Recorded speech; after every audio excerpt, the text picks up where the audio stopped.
Here we go. Here we go. We're going live. I made myself a brew, ladies and gents, right? In the Wizards Words Cup. There's nothing more vain than having a cup with your own face on it and you're drinking from it. But I completely forgot the time. I needed this, so I had to quickly run down and get it. Can't go about me brew. So, yes. Oh, absolutely mental. Let's get the old messages up on the screen. Don't want to forget that. Wow. Yes. It's been fun and games here, folks. Fun and games. So hello to Man Monkey Seeds, Robin, Pat, Electrodoc, Bill's in the house. So, but yeah, let's go through. Let's go through. You and this, okay? Yes, we are fine, mate. We are absolutely fine.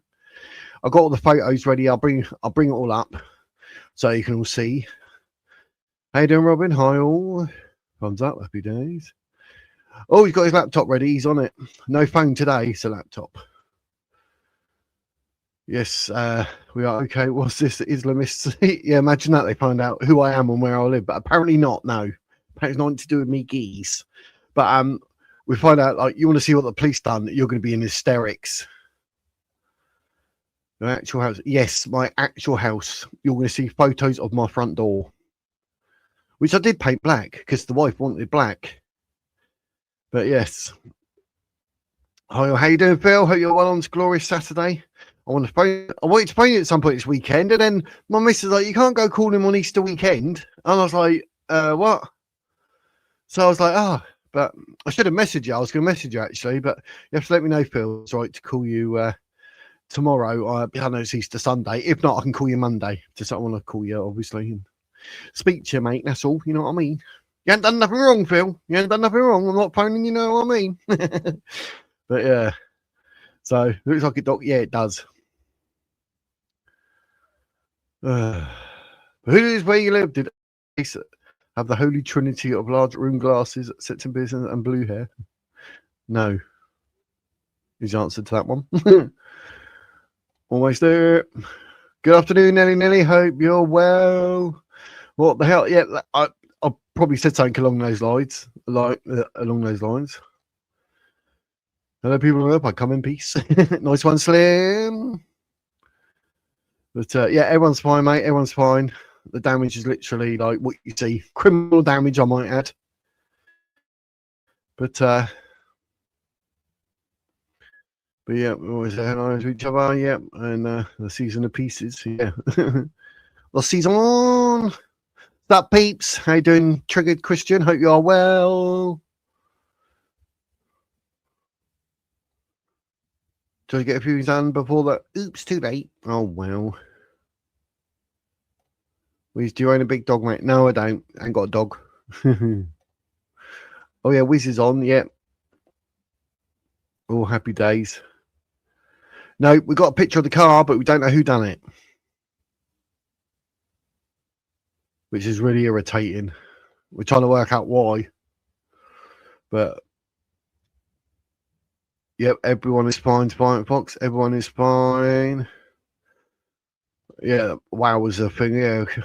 We were watching, we were trying to watch something last night on Netflix. Oh, we started watching that Sweet Tooth. Have you seen that? About hybrid babies and that. But we were watching that, and there's a whopping great FUD at the door. Yeah, I'm a guy. I doubt I will be in hysteric, to be honest. This stuff always a crap out of me. Yeah. Me and my son were out and out, so Sunday is good. Okay, cool.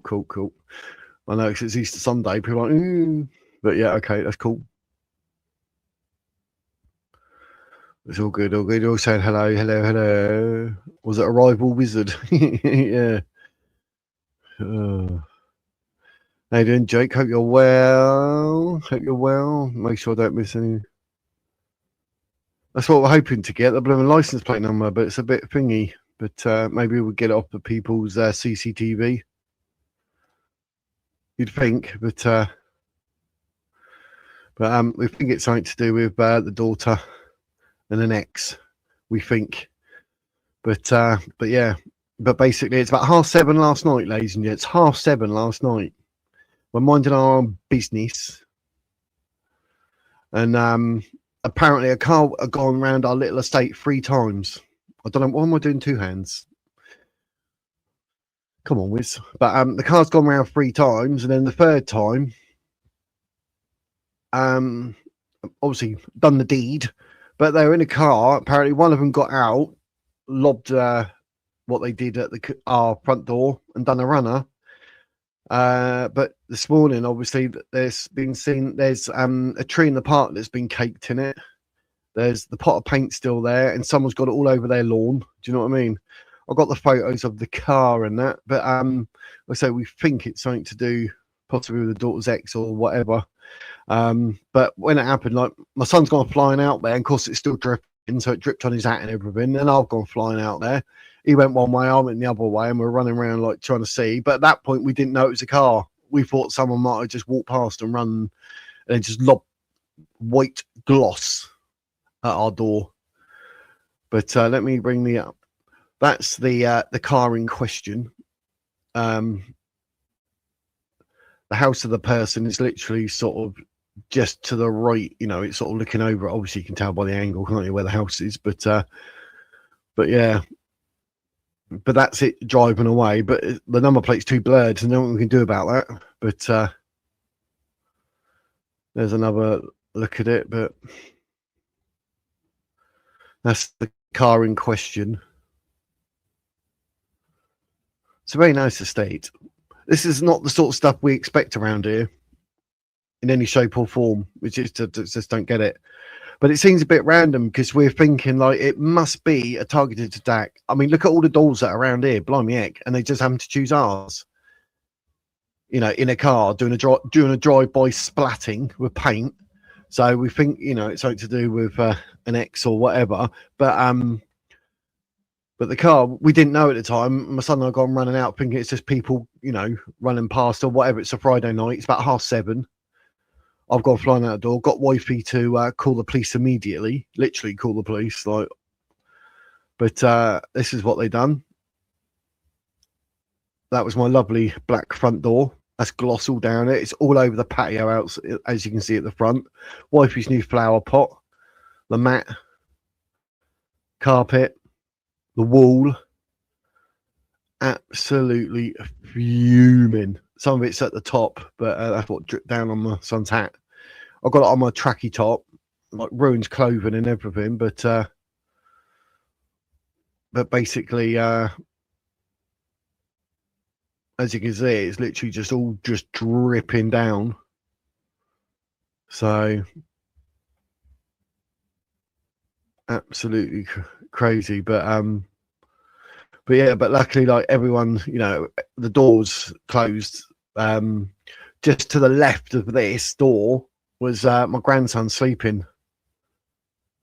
So I was not impressed.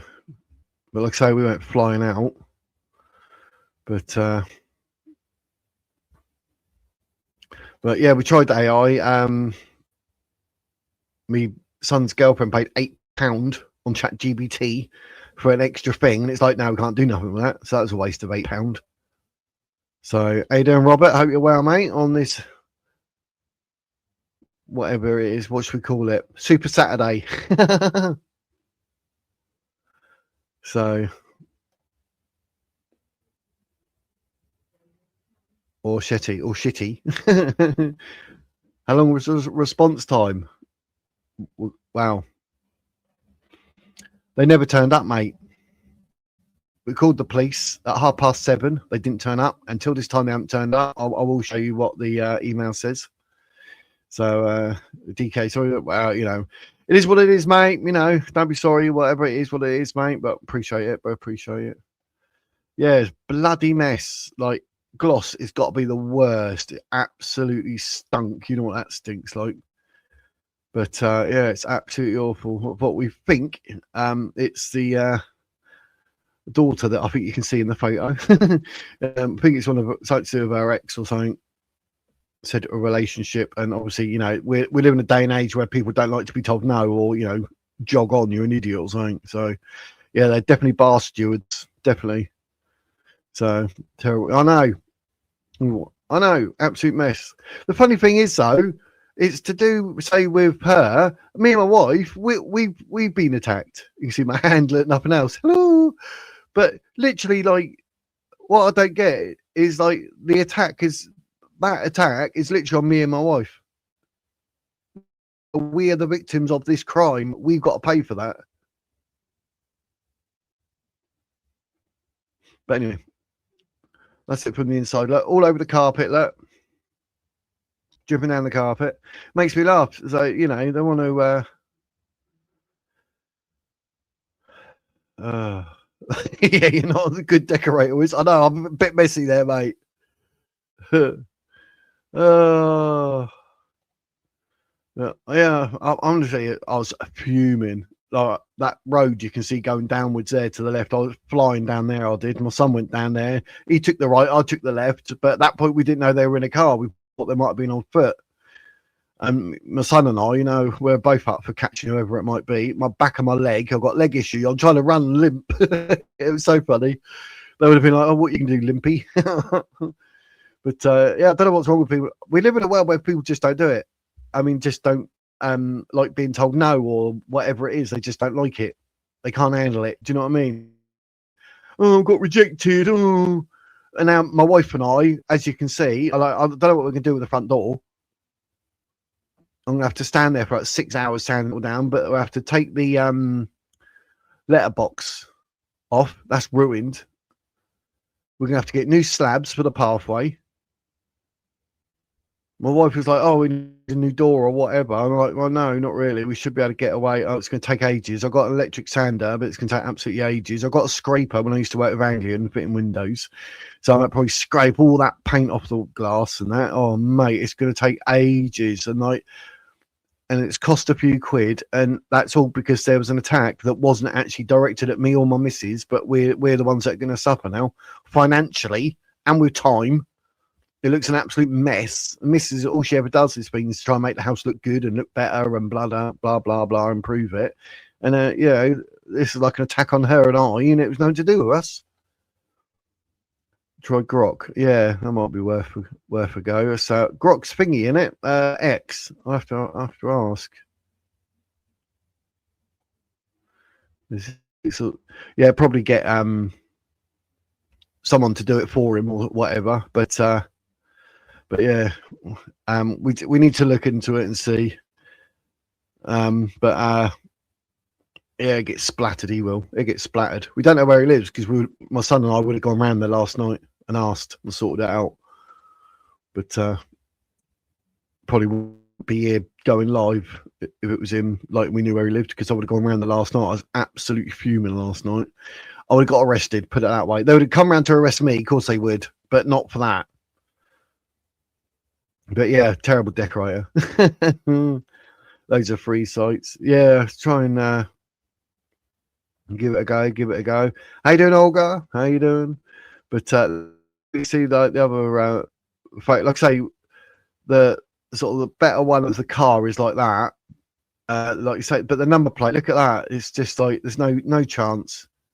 And even there, do you know what I mean? We CSI. But like so that's from the outside, that's from the inside. That's looking outside, looking in. That's see. I mean, all those slabs. There's 2, 4, 6, 8 slabs there. All the slate on the left's got paint on it. Got like a plum slate. All the white stones that wifey's got there on the right, they got paint all over them. And that new paint pot she's got, obviously all over the door. It's over the wall. I mean, I have to try and get gloss off the brickwork. I mean, that's going to be a complete pain in the backside. Do you know what I mean? So we literally had it all like thrown at us. Do you know what I mean?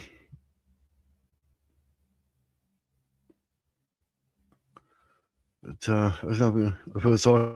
Don't matter. It is what it is. I mean, we can't do nothing about it now, apart from literally whatever money we have got. Guess what? It's pathetic. I'm guessing you'd have to either claim it from their house insurance or swallow the cost yourself. The latter, for what it is, it's going to take time. I mean, I've done trades in the past. You know, I could literally buy a door and fit a door and do all the patio slabs. I mean, obviously I've got to be careful with my heart now. I'm not quite as strong in that as I think, but I'm gonna have to stand there for God knows how long, like doing the honours, sanding it all down or whatever. I've got a scraper that's good. It's like you know when you got a Stanley blade, it's like one of them, but it's about that long and it slits in and that's used for scraping windows. I used to use it at Anglian Windows when I worked there, fitting windows and doors. But I'll have to just clean it all out. It's going to take ages, but I mean, that's all we can do. And then sand it all. And then I'll have to go and get some more black gloss because we ran out, because wifey used it for the stairs as well. And then I'll have to do all that. And then probably have to go and get some slabs, maybe some slabs and some stones, and redo the little pathway, redesign it or something, get some stones down or something. But I don't know. Or maybe, well, probably slabs would be better because everyone's got kids with blooming pushchairs, haven't they? Can't do them through stones. It's a nightmare. So you'll have to go, I'll have to measure it all and maybe get some slabs and have to redo it. So, yeah, but we're going to have to swallow the expense, I'm afraid. So, AI your image at home. We used it a couple of times. Okay, I'll have a look. Next door's got a blooming ring doorbell, but it was broken. Or the batteries were flat or something. The picture we had, the hand in it was from a neighbour. So we have put up on our little street sort of Facebook page saying, has anyone got any CCTV? But like I say, we called the police at 7:30 and they didn't bother turning up at all. Yeah, Mrs. was quite annoyed and upset by it all. How you doing, Grace?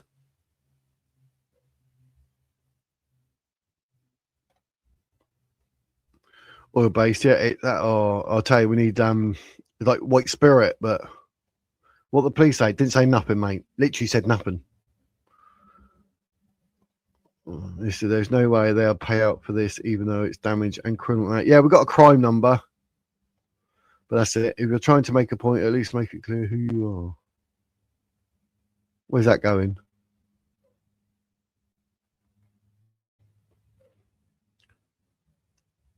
Oh, yeah, I know what you mean now. Yeah, because I don't know who done it. I know what you mean now, Jake. Sorry, a bit slow there, wasn't I? Duh. We're okay, Wiz and wife. And yeah, all good. All good, Hazy Fantasy. Yeah. I think the wife was obviously upset because, like, she's doing whatever to make it all look nice. But I'll have to put some time in and some money, and we'll get it all singing or dancing for wifey again. But it just seems like we believe, the attack was not meant for us. It's for someone else in the house. And she's even said that. And she's like, oh, well, but whatever. But she ain't got the money. Do you know what I mean? So we're not expecting that. So the wifey and I are just going to have to take it on the chin. So that's someone lobbing paint at our bloody door. Gloss paint. Why could it be acrylic? Because you literally just hose that. No, they haven't. People just, it's modern art, isn't it? You don't find it about it. It's shocking. I know. But mate, if we knew where he lived and it was found out it was said X, like, I can't really say much on here, but yeah, it would have been dealt with. Still working on £30 no subscription. We had one for over a year now. People we also know. Yeah, we'll have to think about it. I think and get him to fix it. Yeah. Work, funny enough. It's one of them, like, I think he just thinks everything should be given to him. Call it evil, but evolution calls it matter of opinion. Get the paint stripper, you paint it, it melts the paint off, whiz back to the base and then paint out. Yeah, there's that. I've got an electric sander, so I might be able to do you see who did it? No, we got the car, but that's it. Yeah, Grok on X. All right, does pretty much everything better than ChatGPT. All right. You can't wash it off. It's gloss. It's literally gloss paint. Like, you need white spirit just to try and get it out of a brush, which it fails. But you can't wash it off. I'm afraid it's it's probably easier to do once it's dried. I can sand it all, and like I say, I've got a scraper where I can clean the windows. So maybe we have to go down that route and I have to do it all myself. Throw some other colours at it and make it look like a Jackson. Yeah, that's it. Oh, you get a door count. Yeah, probably. Yeah, I know. They could have thrown black. Do you know what I mean? So the paint stripped off my interior door. That's not what they've thrown here, is it? I'll show you the what we got from the police. You got a ring doorbell. I have to pay £50 a year for the footage, so all footage is deleted after a month unless I download it to my iPhone. Oh yeah. But yeah, gloss is probably the worst blooming one. We found the paint box as well, so the tub tin. Was it ER is good software. Oh, I'll have a look. Yeah, where were you at, Rich? I mean, what happened was some idiot decided to throw paint at our door. But the daughter said she had a girl voice, so we don't know like if that's someone else. But I don't know, with the bloke or what, who knows. Sandblast it with and clean off the paint. Yeah, that's another option. Paint the rest of the house like it could be a design feature. Yeah, so yeah, get around a bit.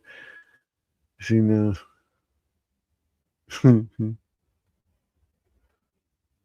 But yeah, they could have. It must have been old paint as well because it had like lumps and that. So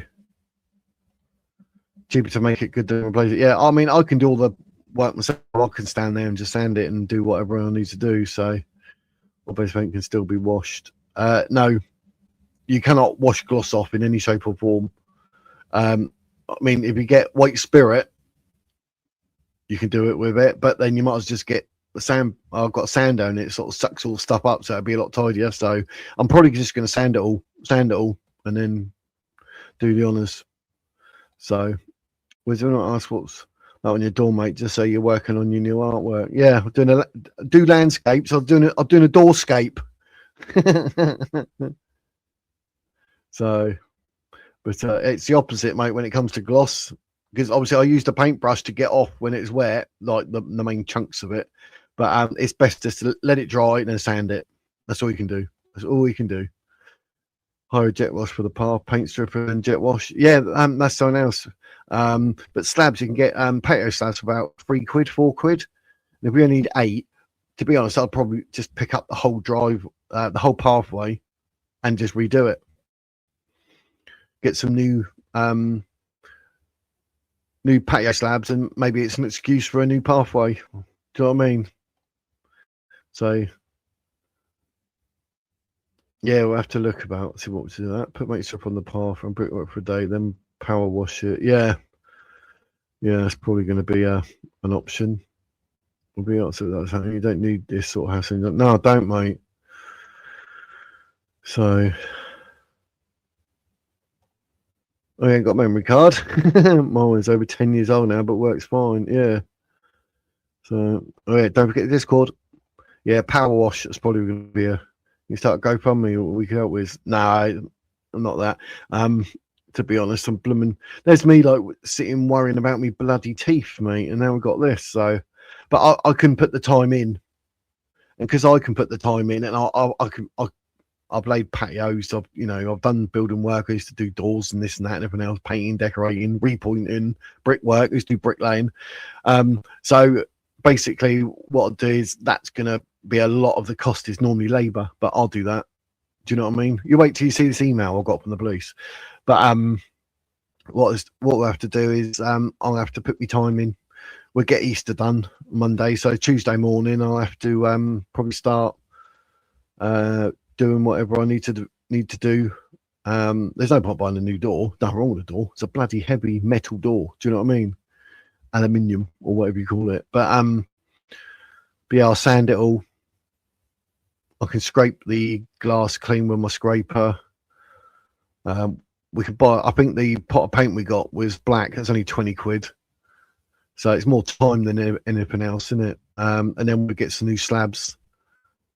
Pick up those slabs. Maybe it's have to do the whole pathway and get it all new because I don't know if those slabs are still available. They're quite small and cheap by the looks of them. But yeah, we'll have a look.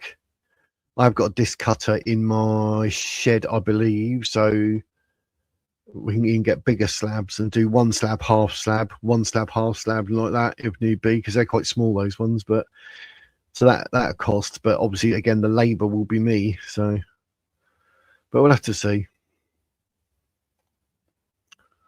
Nitromore's paint removal, how to remove it. Yeah. Yeah, that's all we talked about last night. We're trying to watch things and that, and we're trying to work out what we can do. So, does high pressure washer work? Does it? Like, that might be an option rather than replace it. But I said to the wifey, like, how do you fancy a new path? Trying to put a positive spin on it. So I know she's been like, or we have been attacked. But if I put a spin on it, like, oh, we're getting a new driveway, she might start thinking a bit differently. Go, oh, this is a positive thing. We're getting a new pathway to the front door. Do you know what I mean? Psychologically speaking. So, where did it say sandblast or white spirit leave and jet wash? Somebody else said WD-40. Oh, right, yeah, WD-40. Put that on my racer. I used to do cycling. Yeah, it's not much I haven't done. Hey there, Mark. What did I paint thrown at her door in mistaken identity? Migrant had moved in bizarre. Oh, God. That's all you need, isn't it? See, another. Oh, no. Well, you got your wing doorbells, haven't you? All paint is so interesting. Check the inside of the lid for prints. You would, but the police don't care. Some glosses water paint, yeah, but this one bloomin' ain't. We found the tin. It's not. All paint slabs grey. White. Door count. What's that? 35 quid. Yeah, that's not bad. Where are you stripping the paint from? I'm just gonna probably do. I don't know what we're gonna do about that on the bricks. We'll have to see about getting a power washer. But it's going to be a load of hard work. What a shitty thing to do to you. I know. The missus is like, oh, we'll get someone. I'm like, no, we can't afford to pay someone to do that. And I can physically do it. I said to the missus, like, oh, your heart. I was like, well, I'm not made of sugar. Do you know what I mean? I can still do stuff, but I know my limits. So let me just go slow and I'll take my time and I'll get it done. Do you know what I mean? And that's better than having to pay through the nose because tradespeople are like 100, 200 quid a day. I know because I used to earn it, but you know what I mean? So, yeah, definitely low IQ behaviour. That's what we're saying. I was saying, oh, whoever done that, I bet his mum is probably his sister. Rustic ground's just blown off and ripped, so I'm praying for a small heavy one. Oh, blooming hell. Yeah. I stripped doing the whatever. It's very effective. Yeah, we could with that because it's aluminium composite or the very solid. Yeah, we used to sell them at thingy. Anglian. Good thing. Yeah, I'm full of good thoughts, Jake. Would you have? Yeah. All my paintbrushes are left-handed, mate, because I am left-handed. So, ha ha.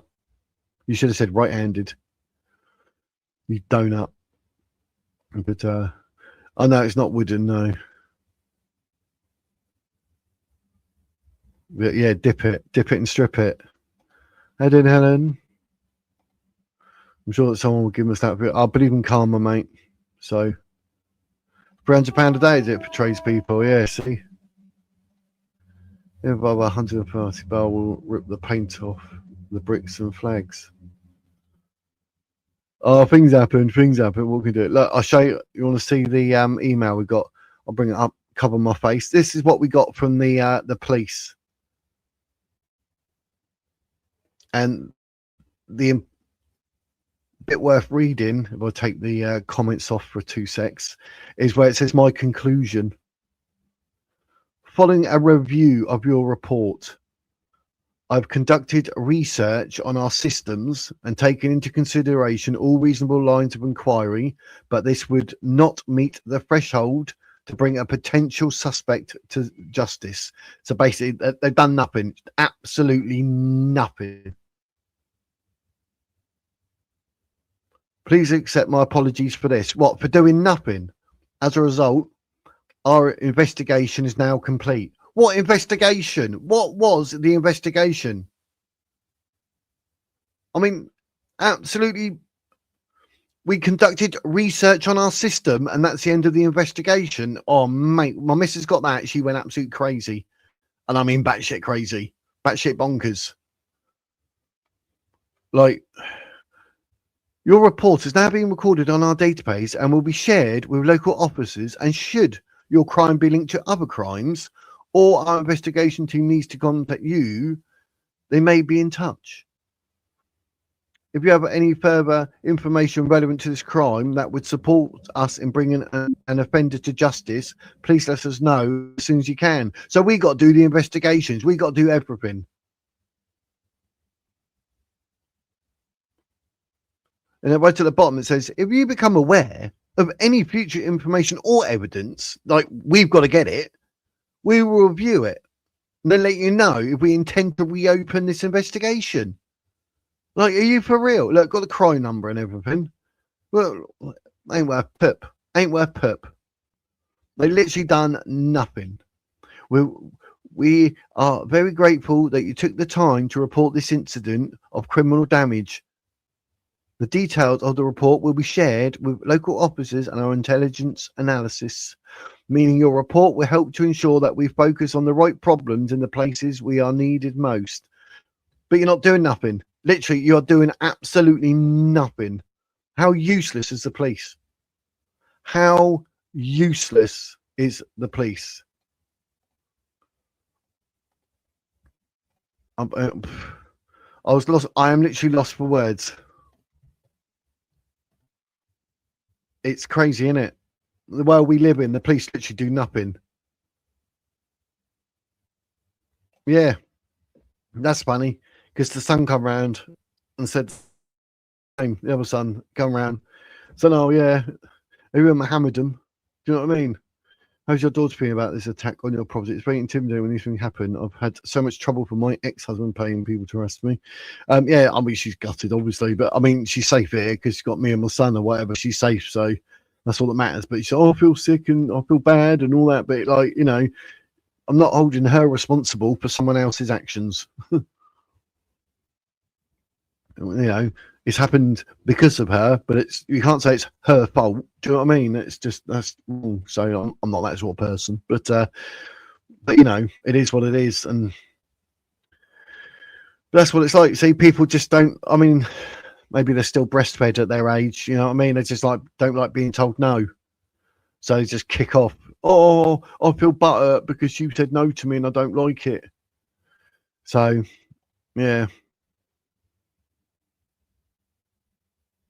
So that's basically it. They're not doing nothing. So the long and tall of it, which I said to you would be hilarious, is we called the police at 7:30. They didn't bother doing anything, didn't turn up, nothing. And then today, about 2:00 ish, they sent an email basically saying, "We ain't doing nothing, mate. Ain't doing nothing." So, but we put all that stuff up on our. We got like a little street thing or whatever. It goes to all like 400 residents or something, so they all see it. But they need to be aware of it and check their CCTV and whatnot. So yeah, they're not interested. Literally, don't look at the evidence. That sums it up, doesn't it, mate? I mean, blimey. It's just pathetic. It's pathetic. They're basically saying if you want to become a police officer and actually look up for any evidence, do this, do that, and send it to us, we still can't be bothered. So have a nice day. Have a crime number, but it's not worth claiming. Don't. No point shutting the gate after the horse is gone. Yeah, horse already bolted. Yeah. Plus, it's under 24 hours of crime. Wow. It's just ridiculous. Yeah, the police do need to be policed. They're absolutely useless. Useless and embarrassing.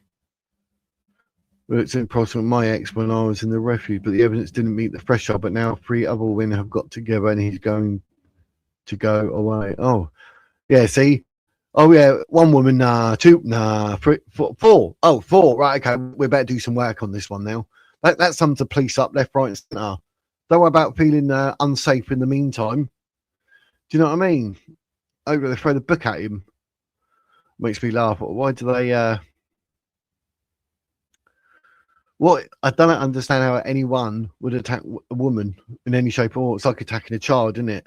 I mean, some women can look after themselves, fair play to them, but I mean, not all. And the man like starting on a woman, that's just pathetic. So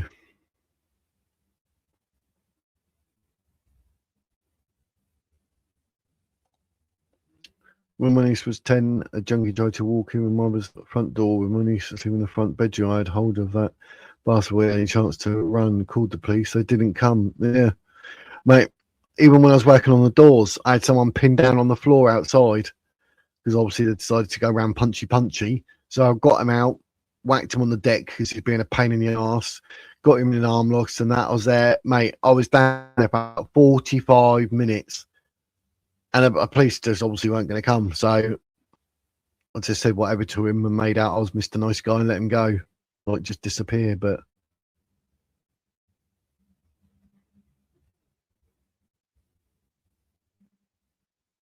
that's exactly what they are. Complete and utter waste of taxpayers' money. Why are we paying tax for the police force to go, oh, that's a crime? We're too busy. Sorry. We looked on our system. Like, the olden days, they'd come out. You can see it all. We got the pot of paint. Like, do fingerprints or something on it. No, too costly. Not worth it.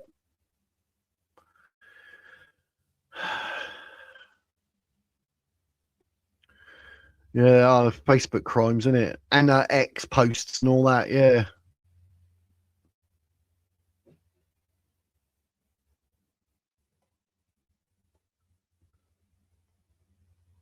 Oh, well, that should. Oh, yeah, that's good.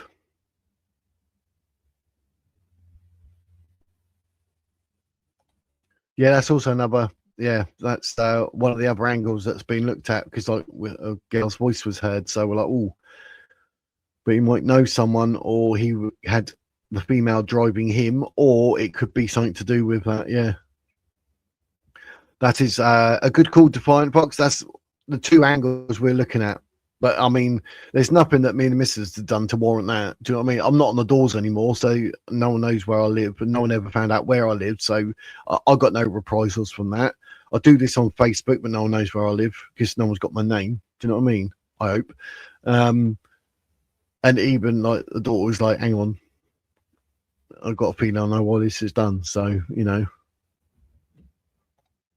Yeah, what would Chris say? Yeah, that is your biggest investment. Protect it.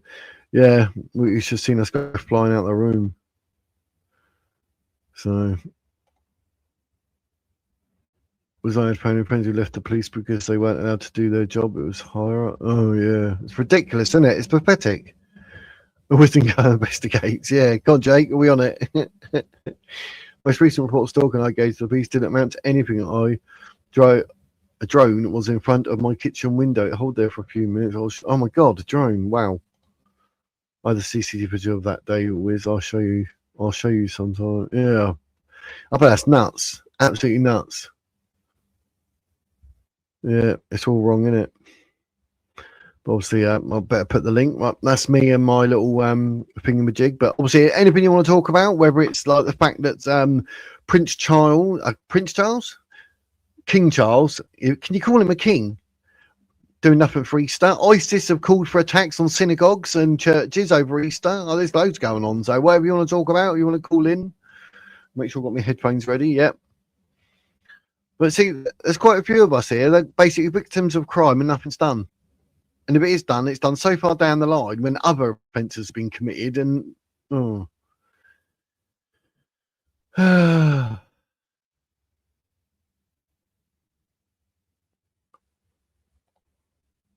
I by Portsmouth, by Fratton Park in Portsmouth. So good old Portsmouth. I forgot to copy and paste there as well. So I can copy and paste the calling link. I'll keep posting it. It's got to be done, ain't it, geez? But yeah, anyone can call in about whatever. I'll make sure I've got my headphones. I've got my headphones ready. But to make sure they're on then.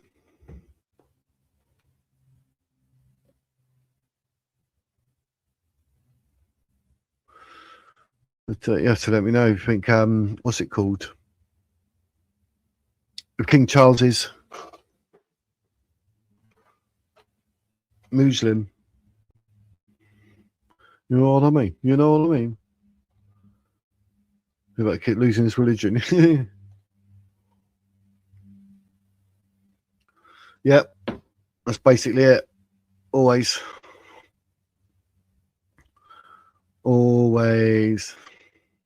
Yeah, it doesn't help. Doesn't help at all. Right, we've got Richard and Robin, the two R's. Richard and Robin in the back end. But yeah, absolutely nuts. Absolutely nuts. Oh, I think I missed it then. You missed it then. Hey, Robin, you're all right.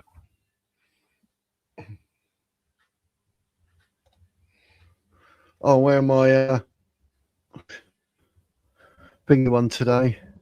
That's my avatar. Advanced UK. It's my avatar. Did you buy it from the merch store on my channel?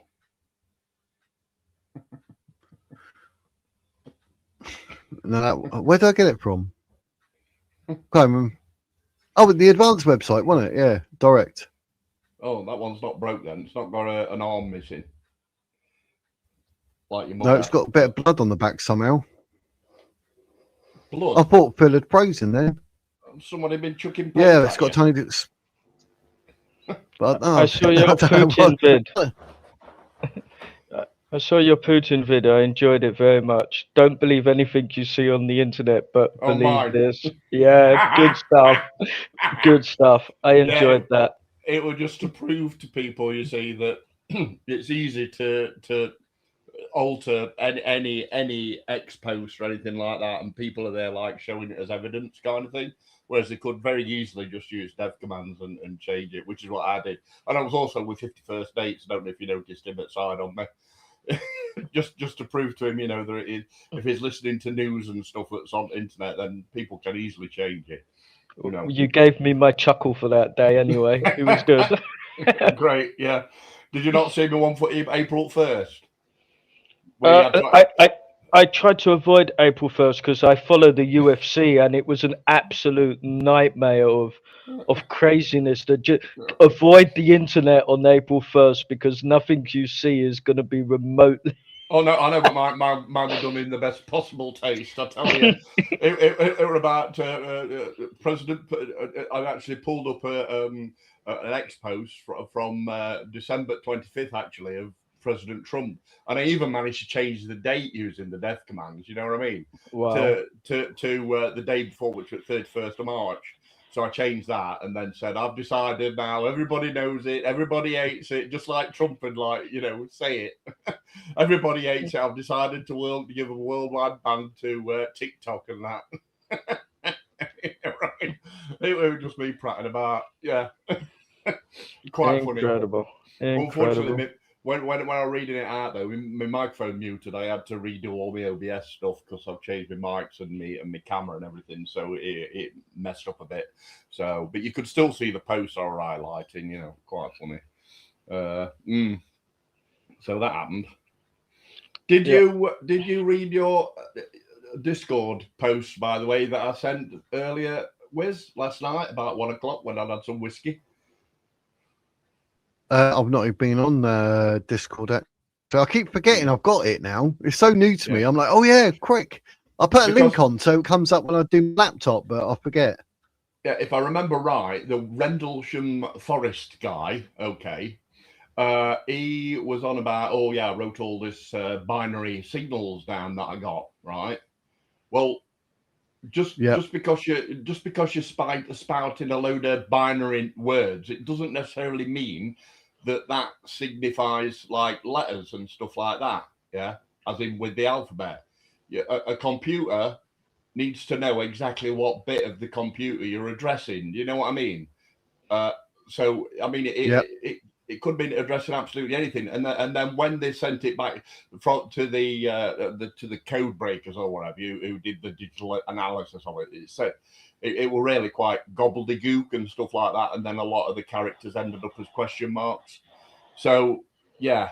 And then I did a little puzzle at the end, but then I gave you the answer to it anyway. I gave you a little puzzle to do in ASCII numbers. But yeah, so read it. Blake's name is Peniston. Yeah. Yeah, I'll have a look, mate. I'll have a look because we'll do whatever on It- Wednesday. Jake's coming it's up the- as we investigate. So Yeah, it seems complicated what I'm saying, but it isn't. Honestly, a computer needs to know exactly what binary you're addressing, right? Because a computer is completely binary, so it could be anything. It could be pixels, it could be keys that you press. You know what I mean? And stuff like that, or Yeah. what? No spoiler. Well, this is just what I've learned anyway, Jake, from what's his name, Y-Files. Because he did their thing and he came up with the same thing as Rad. Because as soon as somebody says to me, "Oh yeah, well I've got this code in binary," I think, "Oh bullshit." You know what I mean? Okay, so what exactly? What you know? I mean, it could even be an audio. You know, it could be audio. You could send it to sound card, a binary code to sound card or video card or anything. You know, it's not all cut as, you know, a binary code that therefore it must be letters and stuff like that it's corresponding to. No, that's crap. Yep. So yeah. That's cool. Cherries. That's the literally. I spoke about that for about 35 minutes, and then you turn up. But yeah, someone decided to throw white gloss at my front door, and it's just gone everywhere. So we think we know why, apparently, but apparently me and the missus are the indirect actual victims, not the person involved, but nonetheless. So, but yeah, so a lot of work for me to do. Mohammed Charles Windsor. Yeah. Right. No spoiler. No spoilers. Well, I don't know because Not an angle worth exploring. I haven't even been, you know, invited into this little thing that you and Jake have obviously got going on. Yeah, even though I'm quite knowledgeable on that kind of shit. Sod you. I'm pretty sure that everybody was invited to take part if they had relevant information. Well, yeah, but I couldn't find the right thread in Discord, so that's Defiant Fox's fault. Yeah, you should have one called Wiz and Co Investigates, and I could go in there, and then I could have told you all about my digital thing that I was on about. Just then, the binary stuff. Yep. But Jake says, I'll be looking at facts and evidence, as am I. Well, the real stuff. On the tape recording, I've got to find that. Yes, well, that's apparently fact and evidence as well. It's okay to have a conspiracy as long as you specifically state this is a conspiracy. You know, it's okay to have a theory on something, but yeah. Yep. Yeah, definitely. But yeah, you've got to be careful with a lot of it because I hate being duped. So, you know, if someone says it's whatever, then I'm looking into it because, like, you know, as much as I want to believe it, if it's fake, I want to find out because I don't want to believe in it. So, yeah, it's true. It's true. I mean, and we all have limited time. So if we can get, you know, the facts out of the way first, we can always afterwards investigate the possibilities that might be. But, you know, it has to be built on solid ground, anything. Otherwise, what's the point? Yep. Yeah. That's it, mate. And I don't like to then repeat it to other people and go, oh, yeah, I found out blah, blah, blah. And they're like, nah, it's all crap. No, like, no, look into it. And then you look into it because you haven't really. Then you find out it is actually crap. And it just makes you look so stupid. And I can't stand that feeling. So, yeah, unless I'm 100%, I'll keep my mouth shut. Or I'll say, I found this and it says blah, blah, blah, but you can make up your own mind. Do you know what I mean? I'll say it like that. But I'm very much, you know, we all love a conspiracy theory, don't we? But, you know, let's keep it real. Yeah. Just like when 51st Dates comes round, you know, I always remind him, folks and bloke in pub. You know what I mean? Whenever he's telling me, oh, yeah, but there were the scientists that did it. You mean a scientist? What do you mean by a scientist? Said this bloke on Twitter. I said, so bloke in pub, basically. No, he's a proper scientist. No, he's not. It's folks. You know what I mean? Just a bloke in pub. It may as well be. You know what I mean? Every single time. But all these experts, me blokes in pub. Yeah, whatever. You know, every time. It's quite funny. I mean, I started doing a live stream with, well, not really live. I was just recording it and then I was going to upload it. But then he said something very racist, and obviously I couldn't put it up then, so I didn't. Yeah. Well, think of the the emblem for Robertson's jam. You know what I mean? That's what he said. Yeah. I didn't know. Yeah, I didn't know that was a Don't say what it problem. is. No, Yeah, I won't. don't say what it is. I didn't know that was a problem. It's like, wow, what a crazy world we live in now. Indeed. It's because of the last 3 letters of it. That's why. Because people Yeah. used it defamatory, so which is stupid. Because I love marmalade and all that. I used to collect the little tokens so you get a free jar. I've seen Yeah. pictures But, of the factory. They look like the happiest people on the entire planet, honestly. Well, apparently it's legal over there. The what's the name is legal there, but I think they just call it a golly. So you know, I'm unsure about that. But yeah, yeah. Yeah, people need to really look into the things, because when you look into the history, it paints a completely different story than these radical lefties would have you believe. Yeah, Am I allowed to say radical lefty, or has that been made illegal yet? Depends which radical lefty you ask, I suppose. Yeah.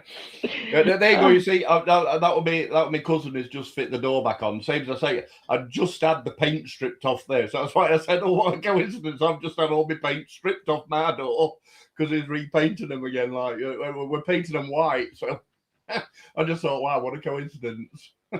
Yeah, It's Funny. kind of funny. Sorry, Twilight Box said the channel's been up, Rich. Sorry, Robin, go on, crack on, mate. I was going to say, I was listening to your story, and when my sister's son was a young lad, 13, he also got into a fight with one of the local neighborhood girls, and she hit him, and he got extremely frustrated that he couldn't hit her back, so he ran away. And then, of course, the other kids were laughing at him because he ran away from a girl. So he grabbed some paint from his dad's workshop and threw it at her front door. So, yeah. But somebody with a driver's license doing that, like, come on. You know? It's crazy. Absolute craziness. But yeah, I understand the exact nightmare, because my poor sister's and her husband obviously is like, I'll make it okay, I'll make it right. So, and it took him like 3 days to clean up their door and clean up their yeah, and he actually rented an industrial sander to do the cobblestone things on the, so Yeah. I feel for you. A complete pain in the ass, yeah. So I do feel for you. Yeah. I did actually want to talk about my small nightmares, because I've had a week of frustration and it's still going on. So I finally got it together. Well, almost, yeah. I finally got it together, and I published this book of mine. I did it under the self-publishing. Everybody around me's going, "Oh, just self-publish. It'll be easy. Just follow the online screen instructions. It'll be a doddle."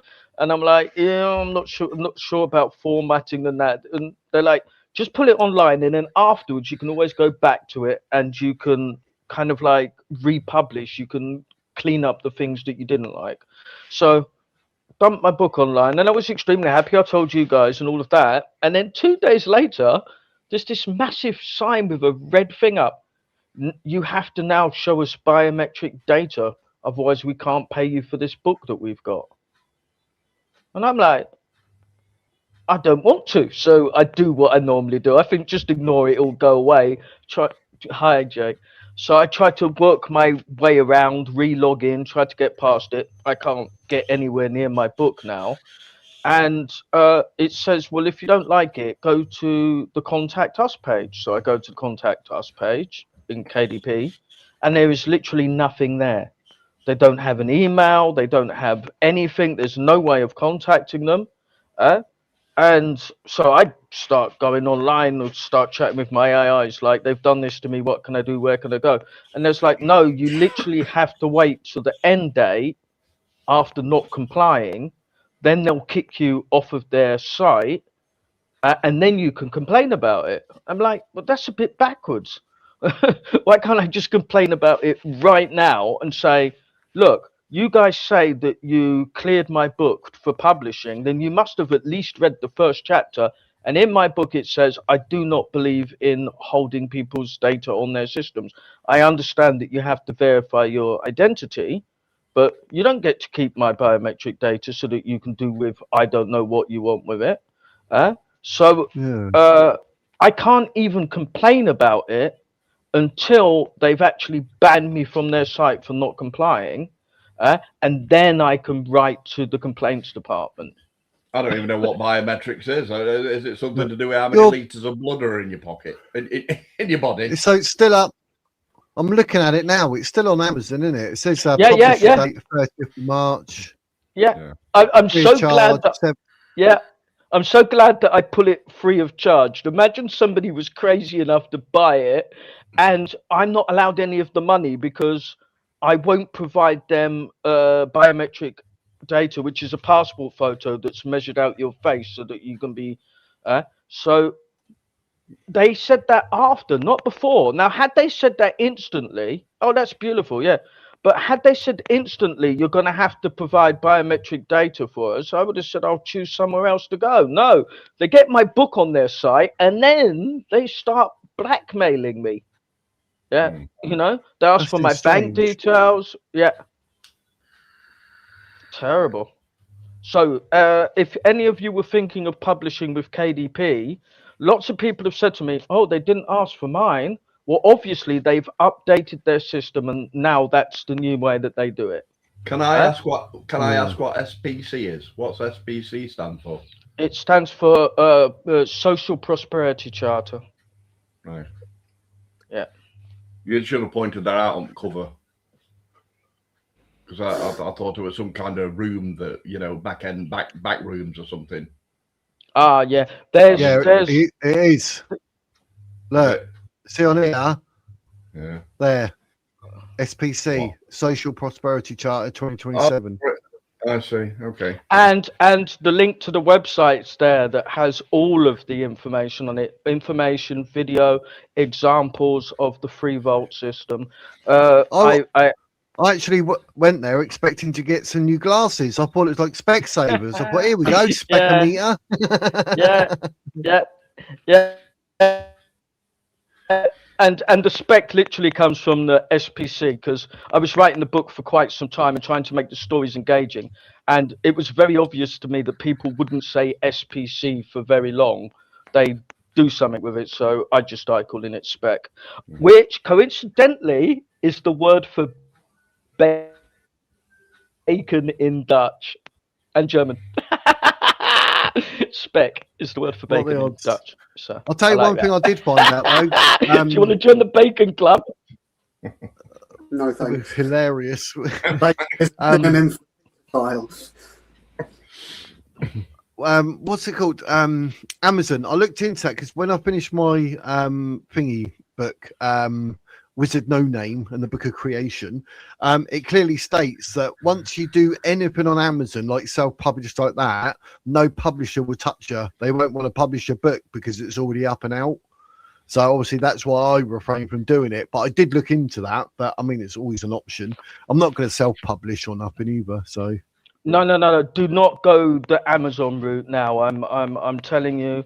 It seems easy and good. The reason that I did it was because I talked with 3 publishers, and one of the publishers said, "This book's been written by AI," and I'm like, "Well, why don't you look up the wagon wheel economic engine? Why don't you look up the?" Why would a publisher be interested in a book that's written by AI? It wasn't though. That's the point they're making, though, that it looked like AI. Yeah, a lot of publishers say they're not interested in AI or kids' books at the moment. When I was looking to send off mine, kids' book, no. AI, no.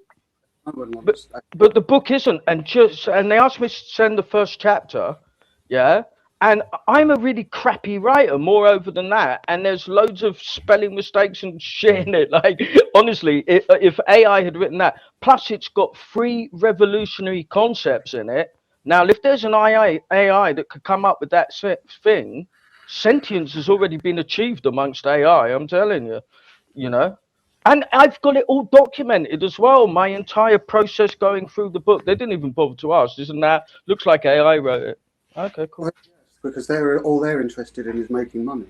That's their That's business. true. Yeah. They Well, want, probably an AI judge anyway, judging your book. and if Yeah, apparently, but they didn't read it because they would have known that. Don't put this guy's book online and then ask him for his ID because he won't give it to you. I think that's the point. I think the point is really that if you want to publish a book, then it should be an expectation that your book is readable. So if they didn't like the writing style, or if you, as you say, you're not the best of writers, you're not going to get published. It's as simple as that. But you're not going to accuse it of being AI. Make up your mind. Then as an editor, say it needs a lot of work, or say, oh, we think that this is written by AI, so therefore we could never copyright it. But make up your mind. That's not really what they were trying to say, Robin. I think you need to read between the lines a bit more.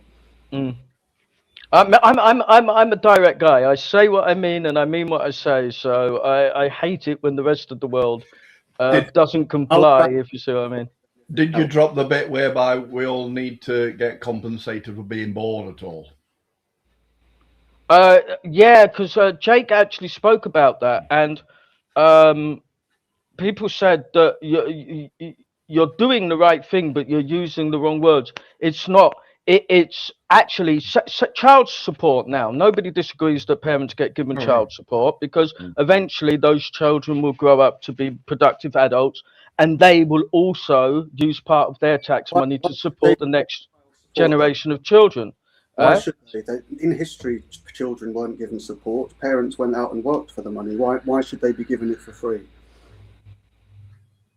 So basically what you're saying is that you would like to adapt the tax system so that we don't have to pay for schools unless we have children, and and our tax money is not used for children unless we explicitly...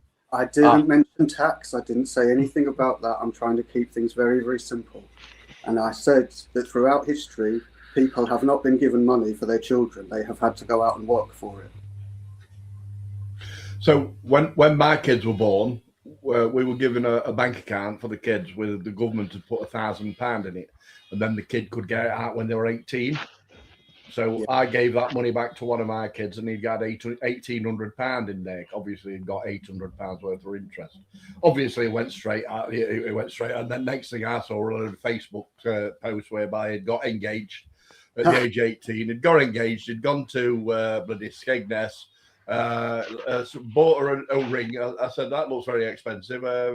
I hope I'm able to come to the wedding and you're going to be able to drive me, because I didn't have a car then, you see, because he told me I was going to spend it on his driving lessons. I said, that's a very wise thing to do. And the next thing I see are all these Facebook posts where they've all been on holiday for a fortnight in Skeggy, and got married. Got engaged. So, well, each to their own, I suppose. But yeah. That was government money. That's what the kids did. I was also pretty shocked to find out that even millionaires in this country get paid child support. And in fact, the more taxes that you pay, the higher your child support is per child. I don't know. I didn't know that either. I found that out in the course of writing the book. What does a millionaire need child support for? They're millionaires, so... Yeah. Apparently, in this country, even millionaires get given money for their children from us, the taxpayer. Robin, that you need to address before you look at the book, which is your starting point. Because if your starting point is that everybody should get child support, then you need to establish why they should get that child support, even though throughout history nobody has ever done that. Well, I did. Tell us that reason, why everybody should get it. Well, basically, the government already has numerous systems that are benefit. Like the NHS is free at the point of entry. There's child support. They put tax money towards schooling and education. They give you loans if you want to go to university. The government forks out in a myriad of different ways to... Robin, what was the question? It was, how did I get to the point that each child should automatically be given? And I was answering it. So, why should people be given the support? Because children that have support growing up turn into decent human beings, hopefully. The ones that Not- don't probably won't. Not everybody does, though. Mine spent it on getting married at the age of 18. Well, yeah. You know what I mean? But I do think that we can find societies where they don't support children when they're growing up, and the outcomes there will be significantly less than the outcomes of children where they do. How do you know that? Well, What- you can just simply look online. Simply look online. That isn't the right standard, though, of evidence. You need to have studies that would show that. Especially if you're producing something that pertains to be a government document, you need to have actual studies that say, if you do this, this happens. And that's how you establish that your foundations are solid. I'm pretty sure that if we look back at, say, America during the Great Depression, there all of the safety nets went out the window, and the crime, education levels, and all, they dropped. So there is some evidence proving that if you support children as they're growing up, give them a decent education, and that there are better outcomes. I'm sure there is evidence out there that better outcomes are achieved when you support your younger generations. But have you actually got that evidence? Of course not. It's not what my book's about. My book isn't about. My book's about create. You have to show that. If you don't show that and you don't have the evidence there to support it, then why should anyone believe what you're saying? That's why you need to have it in there. Okay, that makes kind of sense. But both of us know, Jake, that evidence does exist, and either one of us could run it. It might exist on a claim like on that. You can't say it might. That's not a claim. That's just a statement. It might exist on a sovereign citizen conspiracy website. Yeah. What about those poor families in India that all of them were living on the rubbish dump and literally making their living from recycling stuff on the rubbish dump? They never actually, or in Nigeria where they were doing exactly the same. What were the outcomes for those children? Most of them had lungs. Yeah. What was the first word you just used in that statement you made? I can't remember. Go on. You said, what about? And what should you not do in a debate? Whataboutism. Exactly. Okay, yeah. Yeah. You need figures and facts, not whataboutism. I think that's what Jake's getting at. If you're doing whataboutery, what you're doing is you're deflecting away from the issue and you're putting the emphasis onto another issue instead, because you don't want to argue that point. That's why people do it. And they want to shift the balance to whataboutery so that they can talk about something that they know more about or they feel more confident talking about. Do you see what I mean? Okay, let me rephrase that. I know for a fact that the outcomes for the children in Nigeria that were burning plastic to reclaim the metal so that they could deliver it to the metal dealers there so that they could get the money to feed themselves. I know that their outcomes were not as good as those of children that actually had the opportunity to go to school. Okay, now, how do you know that? Well, I can remember I watched an entire documentary that was all about that. Stop there. What did we say earlier? You need to reinforce your point. Now, I did watch an entire documentary that was just about that. But is the entire documentary enough evidence to support the claim for a government document? Probably not. Yeah. But my book does want to petition the government, obviously. Hang on. Because you said you know for a fact that this improved their lives. But when we explored the claim, the actual fact you're basing it on is a documentary. And all documentaries, regardless of who produces them, have an inherent bias towards one thing or another, depending on the director.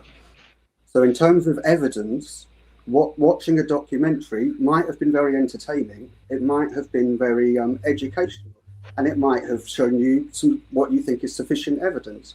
But what you need to do is you need to have something stronger to support a stronger claim. Do you see what I mean? So in some circumstances, no, I'm not abusing anybody. What I'm trying to do is to point out how we use evidence to put together our arguments. And I think that Robin knows exactly what I'm doing, because we've done this several times in the chat. So he's fully aware of what's going on. He's not being abused in any way whatsoever. No. And if he were, I'm sure he'd just say, "Why don't you fuck off?" And he isn't. No. What I'm saying. And because Robin has said to me himself, he's not trained in doing this. So they aren't, without demonstrating, we can't then learn. And I think it's a really useful skill for everybody to learn about. If I can make Jake arguments, I can sink aircraft carriers. Honestly, once I'm trained up by Jake, I'll go into battle, and poor Jake will be living under the social prosperity charter before he can say hiccups. We'll see about that. But really, though, what I'm saying is that the quality of evidence is important when we're doing things. And in some circumstances, watching a documentary about something is sufficient evidence. If you're just having a chat with someone, you can say, "Yeah, I watched this and it was really good." But if you're presenting something as a formal document, such as a book, which you want to be read by people who are working for government or civil service, then that standard of evidence is, to be perfectly honest, if you said that to a government official, they would laugh you out the door, to be honest. They're not going to accept. I have no doubt. Which is why, like I said, I respect 100% what you're doing for me. Because if I go up to my supervisor and I say to him, I'd read something about General Robert E. Lee and his statue in Virginia. I've got a quote from Reddit. Is that all right? Obviously, that wouldn't be all right, because I'd have to verify it and all these kind of things. And believe me, they are very, very strict when it comes to evidence. So it's really, really important to do it. And I think, as the Constant Gardener has just put in the chat, that research skills are gold to have. Being critical is really, really important, because a lot of the time these days, people think that research is just watching TV or going online. And it's not. It's not just about getting information. It's also about evaluating it and judging it. And we'll be doing a lot of that on Wednesday. So it's something from, So in theory, if I look at my own book from the outside now, and I start to argue the opposite, and actually, because like I said, I'll be the first person in history that actually just has the second book that's only the evidence that proves that the first book's right. But remember the other day we talked about that, but we also talked about something else that was more important. Do you remember what it was? Oh God, this been a couple of days and I've done a lot of things. The most important thing there is. The most important thing about debating? Yes. Go on, remind me. Go on. To be able to reduce it into a simplified form. So if you can say it in a simple way, in as few words as possible, you truly master that subject, because you can then condense it into that format. So the first thing that you need to work on is being able to take all of your ideas into the most basic format and explaining why that is a good starting point.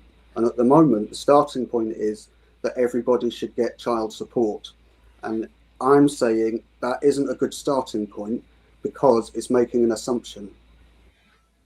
And the assumption is that everyone should get it, but it's not offering any valid or moral reason why people should get it. And so if you think about that bit, then you can think about how all the systems go in place afterwards. But without the starting point, the rest of the book can't follow, if you see what I mean. But I do state in the book that I believe better starts makes better people. Well, but that's my belief. I can't give you a whole government, because I'm not sure. And that's a perfectly valuable belief. There's nothing wrong with that whatsoever, but it's a belief. What you would have to then do is demonstrate why that is the case. Get figures. Yeah, exactly. Get figures. Look at educational data, for example. And more importantly, for something like what you're doing, it's not enough just to say a belief like that. And it's also not enough just to look at a single piece of evidence. You've got to demonstrate, because of the strength of the claim, that this has been the case throughout history. Yeah. So I'm Oh, not sure because we didn't even start sending our own kids to school until the Victorian era. We were quite happy to have them down the mine, if you see what I mean. yeah. And what's wrong with that? Well, apart from being a pit pony, nothing. But I did feel for the pit ponies. They were blind. They'd never seen daylight. But what I'm So, getting at is, what is wrong with sending children to work? Because if it's well, let me just finish the question really, because it'll help. Because if you're saying it's okay to send children to work, then there's no point giving them any money once they're born, you know, in terms of like a benefit, because they're already going out to work and they're earning money. So there's no point giving them something for nothing that they're not doing. Like when we used to have paper rounds and stuff like that, that taught kids about discipline and started giving them a step up into proper education. They knew that they had to get up, otherwise they'd lose a job, etc. I mean, I was no good at it, but yeah. And I have as well, Robin, I think it's really, really good the way that you challenge your ideas like this. and I agree with what you just said, Electrolux, because like I never had kids because I didn't want a third party constantly interfering in my relationship with my children, and I knew that I'd lived in a world where no matter where you are in the Western world, the government is constantly interfering with your relationship and with you and your kids, you know. So I just knew that I wasn't the type of person to be able to deal with that. I would love my kids and all of that, but I wouldn't want, you know, any government interfering with them. But my sister's children, both of them, and I started my first job when I was 13, and both of my children's sister, they started their own first jobs. I mean, not full-time work, but you know, a half day on a Saturday. Both of them started at the age of 13, and I think that it's really good for children when they're young. When they're outward going, you meet other people, you get confronted with different experiences. It's the perfect tool. So I get that. Robin, I get that. True. Why should they then be given any extra money? Because they're already getting more valuable things by going out to work than by doing nothing. Yeah, there is one problem with that though. Exploitation, of course. Okay. Your child's safety Very while fair. they're in the care of others. So you need a whole. You know how they say it takes a village to raise a child. You need the whole infrastructure beneath the platform as your children are growing up. So that. Okay. Let me propose something then. Let's take your village. Let's suppose that they have a system in place that's very, very supportive, like a mentoring or an apprenticeship thing. But what they do is, instead of sending children to school, they start them at work aged 5. There's always somebody with them, you know, so they're only going to do light labours until they're old enough to do it, but they get used to working from that age. Is that an acceptable arrangement, do you think? Because that would fit in with what you were just saying a moment ago. Before I said 13, I think 5 is the time where you should still be playing with your Lego. Personally, me. Okay, but instead of playing with the Lego, what they're doing instead is they're doing something to benefit the community. So surely that's better. Are you sure that we could have a framework wherein a 5-year-old could really contribute to the benefit of the community? I mean, really, because like I said, I've spent so much time with my sister's own kids. I've got my own godchildren. And I used to love I lived on a farm. Remember, I worked on a permaculture project, and whenever they came and visit, I used to love to, you know, to take them to work with me. But literally within an hour, they'd already had enough and they wanted to, you know, go back to their own little child's world. So aged 5, we're not going to have them going out welding or painting the Sistine Chapel. So it'd obviously be appropriate for their age and their ability.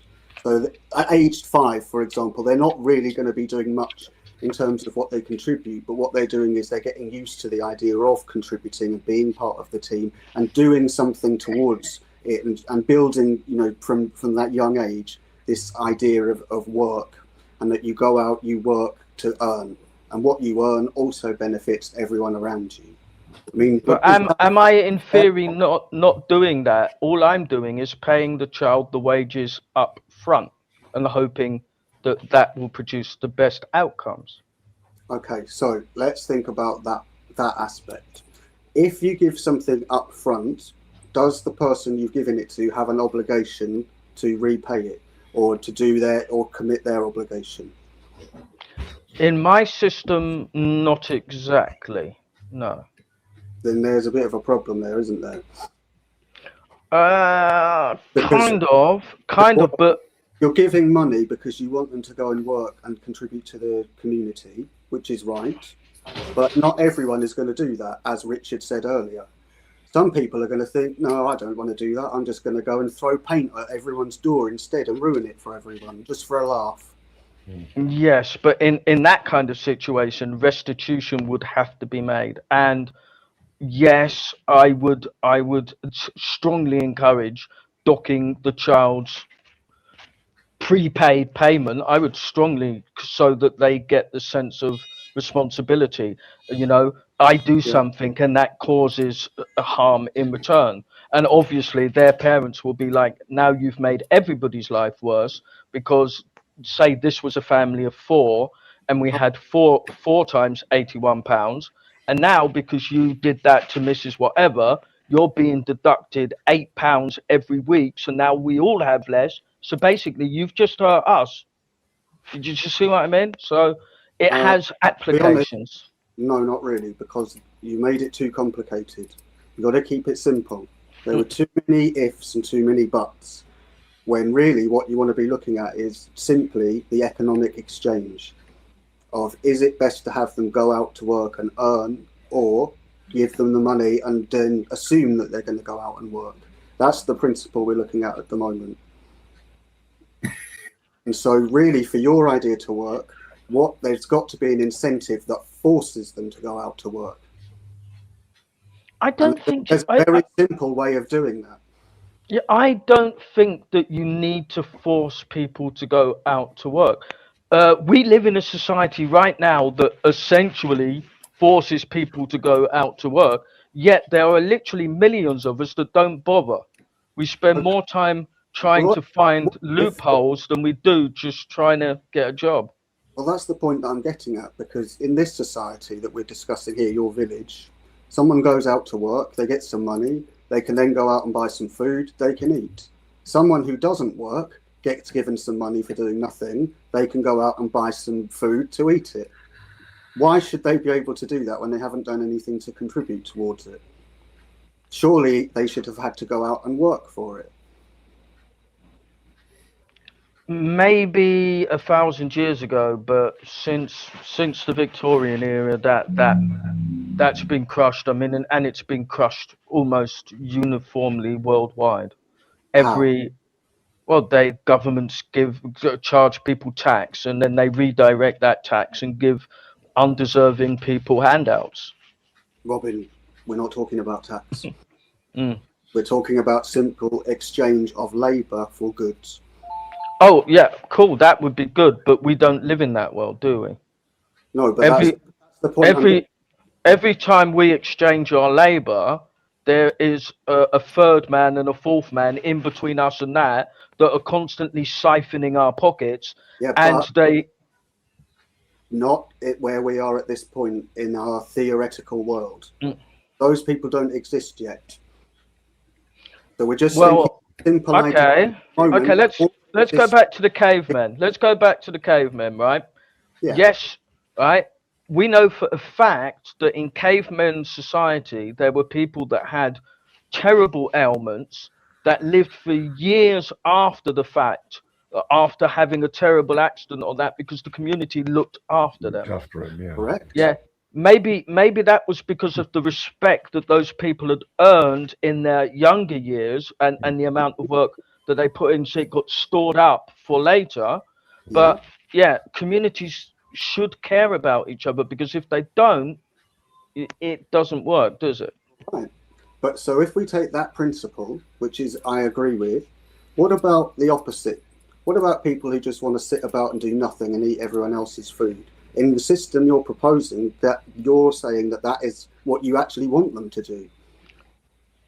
No, there is, if it's heavily frowned upon in the system, even though it's not okay to leave somebody destitute and penniless and on the street, right? That's not an okay thing, right? Hang on, pause there. But abuse of the system also is not an okay thing. It would be frowned upon. But then what do you do with them people? You can't lock them up, because then that's just going to be sucking from taxpayers. No. I'm not saying that you do anything to them. I'm saying that you pretty much give them that bottom base floor, and that's the unique thing. The money that you get given in the £81, it cannot be spent on luxury items at all. No luxury items, only necessities. Distracted there, though. We're distracting away from the main point, which is it's a simple labour exchange. It's either you exchange your labour and you get goods, or you get money to buy goods with. That's the way that I'm proposing. The way that you're proposing is you don't have to go out to work. The government just gives you that money to give you a better starting point in life. Well, they pay it forward in a certain way. Yes, they pay it forward. But I personally believe that the outcomes would be much better. Okay, now I would say at this point, you're going to have to demonstrate why that would be. Because I would argue that going out to work and earning is a much better way of organising a society, because it's something that everyone has to do. It's a duty. Therefore, that helps to create bonds within the community. That by itself creates bonds and obligations, like you mentioned. If somebody's unwell, you wouldn't hurt anyone to help them out. That's what you're there for. But if you've got some people who are working and then some people who aren't, the people who are working are not going to be very pleased with the people that aren't. And the people that aren't working don't care, because they're going to be given money for doing nothing. And so that, I would say, that creates a moral flaw. There is actually an exact number of, and I call them ebbers. There is actually an exact number of complete ebbers, which is people that only take the £81 floor and never put anything back into the system. The number is literally 12% before the system would break. But that doesn't explore the issue that we're discussing, though, does it?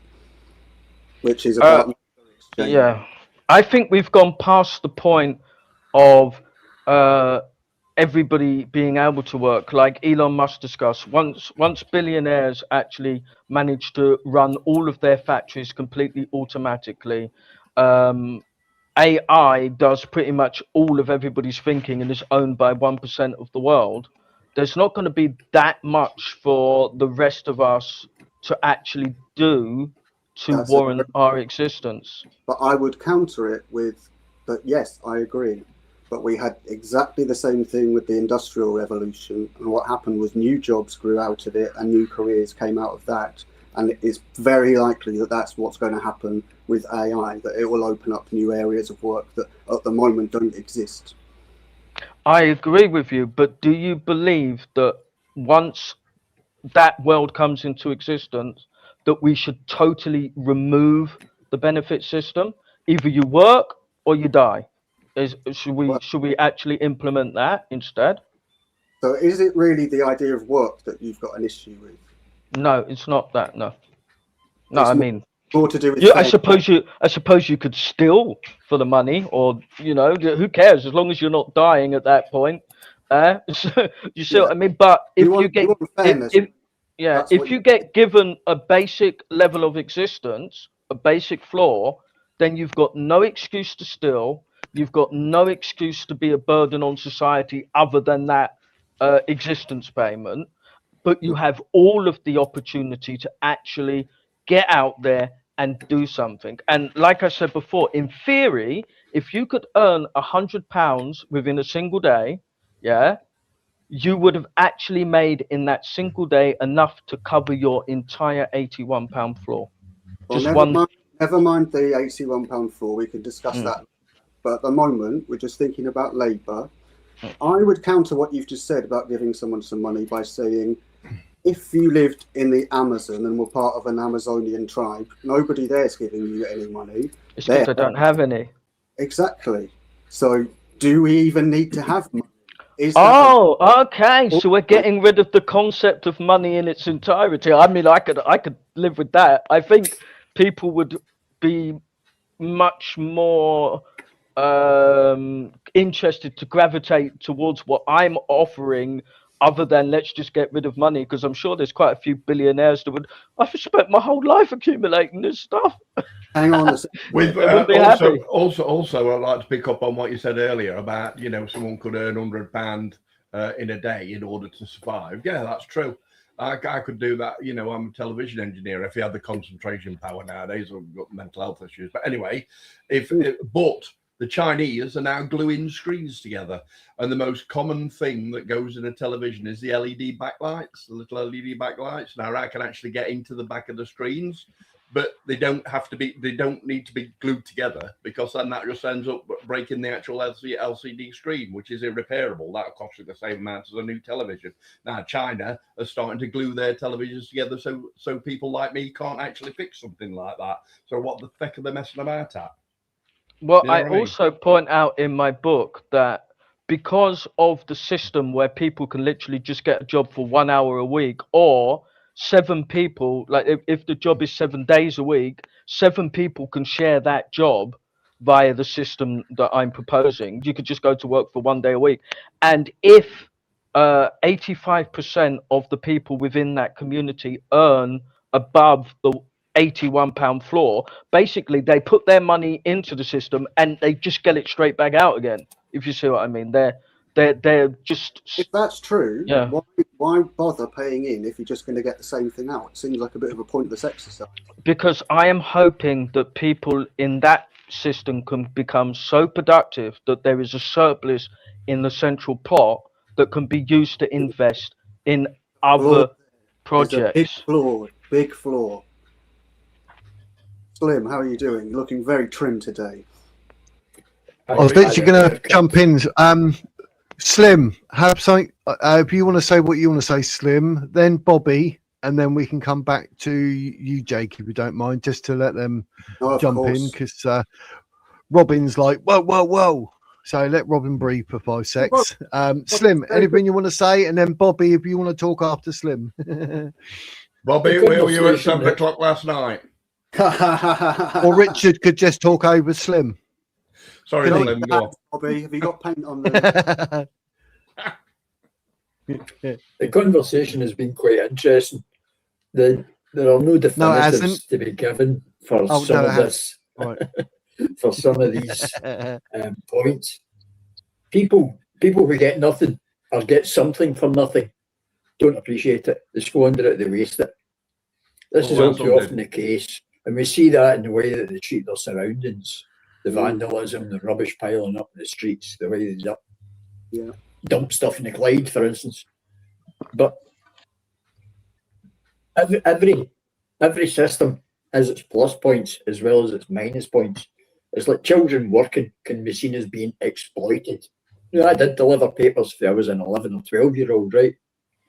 Now, that could be seen as exploitation by the paper manufacturers, or it could be seen as me earning a few bucks and taking my pocket money. Now, it could be easily said that because I got that, I lost my other benefits. I didn't get pocket money. Because I had an income from delivering papers, the powers that be, my great overlords, my mum and dad said, well, you're getting a £5 a week. You don't need the 130 that the other two are getting. Yeah. It's not fair, is it? Yeah, is it fair? No, that's the question. That's the question, Richard. Is that fair? No. Yeah. That's what I'm trying to get at, Slim. Does fairness matter? Should fairness even count?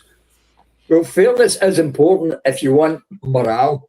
If you want a positive morale, fairness is the appearance of fairness is very important, because just like in our current system where it is 2-tier and the lefties get away with scot-free with kicking people's teeth in, and right-wingers aren't even allowed to say, hey, excuse me, police officer, this man is kicking my teeth in. What did he look like? Oh, he had a dark brown complexion. Oh, well, that's racism. Let's jail you. Right? Now, fairness does matter. Fairness is important. But what fairness is hard to define. Yeah. Was that hard done by for losing my £1.50 pocket money? Was it? Well, who decides what's fair then? Who should that fall on? Well, it should be down to the parents' morals. You know what I mean? The parents' morals should be able to say, well, whether or not that's fair. But no, because if you're already getting a pay, then you're earning extra money on top of that. Then your parents should look at that as a good thing. You know what I mean? And enforce that and still give you your pocket money, Slim. I completely agree. I mean, I had exactly the same thing with my bread. When I were a kid, I used to have 3 slices of bread with me dinner. And like, because we had 3 slices of bread instead of 2 slices of bread, they said, right, you can start buying your own bread now. So I did. I started buying my own bread. But then that 2 slices of bread that I was originally entitled to got knocked out, right? And then I started having to take it all out of my bread. And I thought, wait a minute. You know what I mean? That's hardly fair, because I were allowed 2 slices of bread, but now I'm buying my own bread. I'm having the full 3 slices out of my loaf rather than 2 slices from the social loaf, right? And then 1 slice out of my loaf. No. That won't fair. You know what I mean? Why should I see what you mean now? Just before we go on, it is the case, and this is the system in microcosm. I lose my £1.50. I also, and I think this is where I was taxed heavily. I didn't get paper money from my mum and dad. They got a free paper every day of the week, except for a Sunday. The Glasgow Evening Times didn't do a Sunday paper. Yeah. So not only was I delivering a paper in the house for free, I get no tip. Yeah. Tips were a valuable resource as a small boy. I get no tip. I lose £1.50, and I never get paid for the papers. Yeah, they were papers I paid for every week. But you got to your tea every day. Yeah. Right. No, can that be seen? This is where the perspective thing comes into it. See, as a small boy, I felt hard done by, but was it? And that comes down to the collective opinion and collective bargaining. When I only had me, and they had a double vote, so they had a veto vote, right? They could veto anything I said. Now, I've left out a small factor. They bought me that paper round. Okay. Right? Now, they were also my financiers, if you like. And this is where it is, in fact, a microcosm in the world. See those people that Robin is talking about that get the free stuff, the free support. Now, support isn't always financial. Support could be education. It could be, I don't know, transport. It could be this, that, and that. It may cost money, but it's not necessarily giving you money. I was supported. It made me industrious. It made me realise that I could earn a living. But I was never handed the money that bought that paper round. So it is a microcosm of the big system. So then why I'd like to yield right there. Why should they be fair, though? What obligation is there to be fair? Obligation? Yeah. Moral? You mean a moral obligation to be fair? Yeah. You'd have to actually decide what is fair first, wouldn't you? Because in hindsight, as I said, they bought a paper round that cost a lot of money. They probably didn't make anything off of the deal. Even over the 4 or 5 years I had a paper round, they didn't make a profit off of that, right? The purchase of, because paper rounds aren't free. You have to buy one unless you build your own, right? But what is fair? Who decides what's fair? That's the first thing. First off, what is fair and who decides it? You know, nowadays, right? I think if you do the washing the pots, right, after dinner or whatever, or just do some vacuuming or something like that, then you get an hour on your phone. You get your phone for an hour or 2. Who bought the phone? Yeah. Yeah, exactly. Use the phone. Use the PlayStation controllers. Use anything within your means in which to get that child to believe or to follow moral conduct rather than be a little What is moral conduct? So that's what I'm trying to get at. Who decides what is moral and what obligations are there and what restrictions or sanctions are for not following it? Follow the rules of the family unit. You know, don't not like what I used to get told off from my grandma. You know, don't ride your bike with no lights on or something like that. And then if somebody sees you riding your bike with no lights on, or police, you know, pull you up or something, they get in touch with your parents. I know this is a bit old-fashioned now, but they get in touch with your parents and you take the phone off them. You take their PlayStation controller off them or whatever. Could say that you can do that and it's all right to do that, and it doesn't matter what the police think. And they would say that, but it would be unfair for the police to stop you. Yeah. So some parents would say that. Yeah, these idiots. Yeah. Fairness isn't something that we can just accept, that we all agree that something is fair. Yeah, but surely it isn't fairness or being fair. That's just our perception of. That's just what we feel. That's fair. That's unfair. We're all born the same way. We all come through a vagina into this planet. We've all got given the gift of a life. What we do from then on is all down to us and our decision. You can't make a wrong decision and then claim life's unfair. That's your perception of. So surely whatever your life is, if you think something's unfair, it's probably because you're looking at it the wrong way and you couldn't get off your ass and do something. Or did you expect everybody to give you something for fuck all? Yeah. Your daughter had a bad decision. Your daughter had a bad decision in the boy that she attracted, right? That then made your door get paint thrown on it. So what I'd do is confiscate a phone for a month until she sorts it out. Would you actually? You are right. Would you actually do that genuinely to a 38-year-old though? 38. What's she doing with such a chuffy tit end of a boyfriend at 38? That's even worse. Then you should have took the phone off when you were 18, shouldn't you? It's your fault. Sorry. Right, so I've got to go back 20 years to take her phone off her. It's like that happens. Build a time machine, Wiz. Build a time machine, Wiz. Yeah. Go back 20 years. Yeah.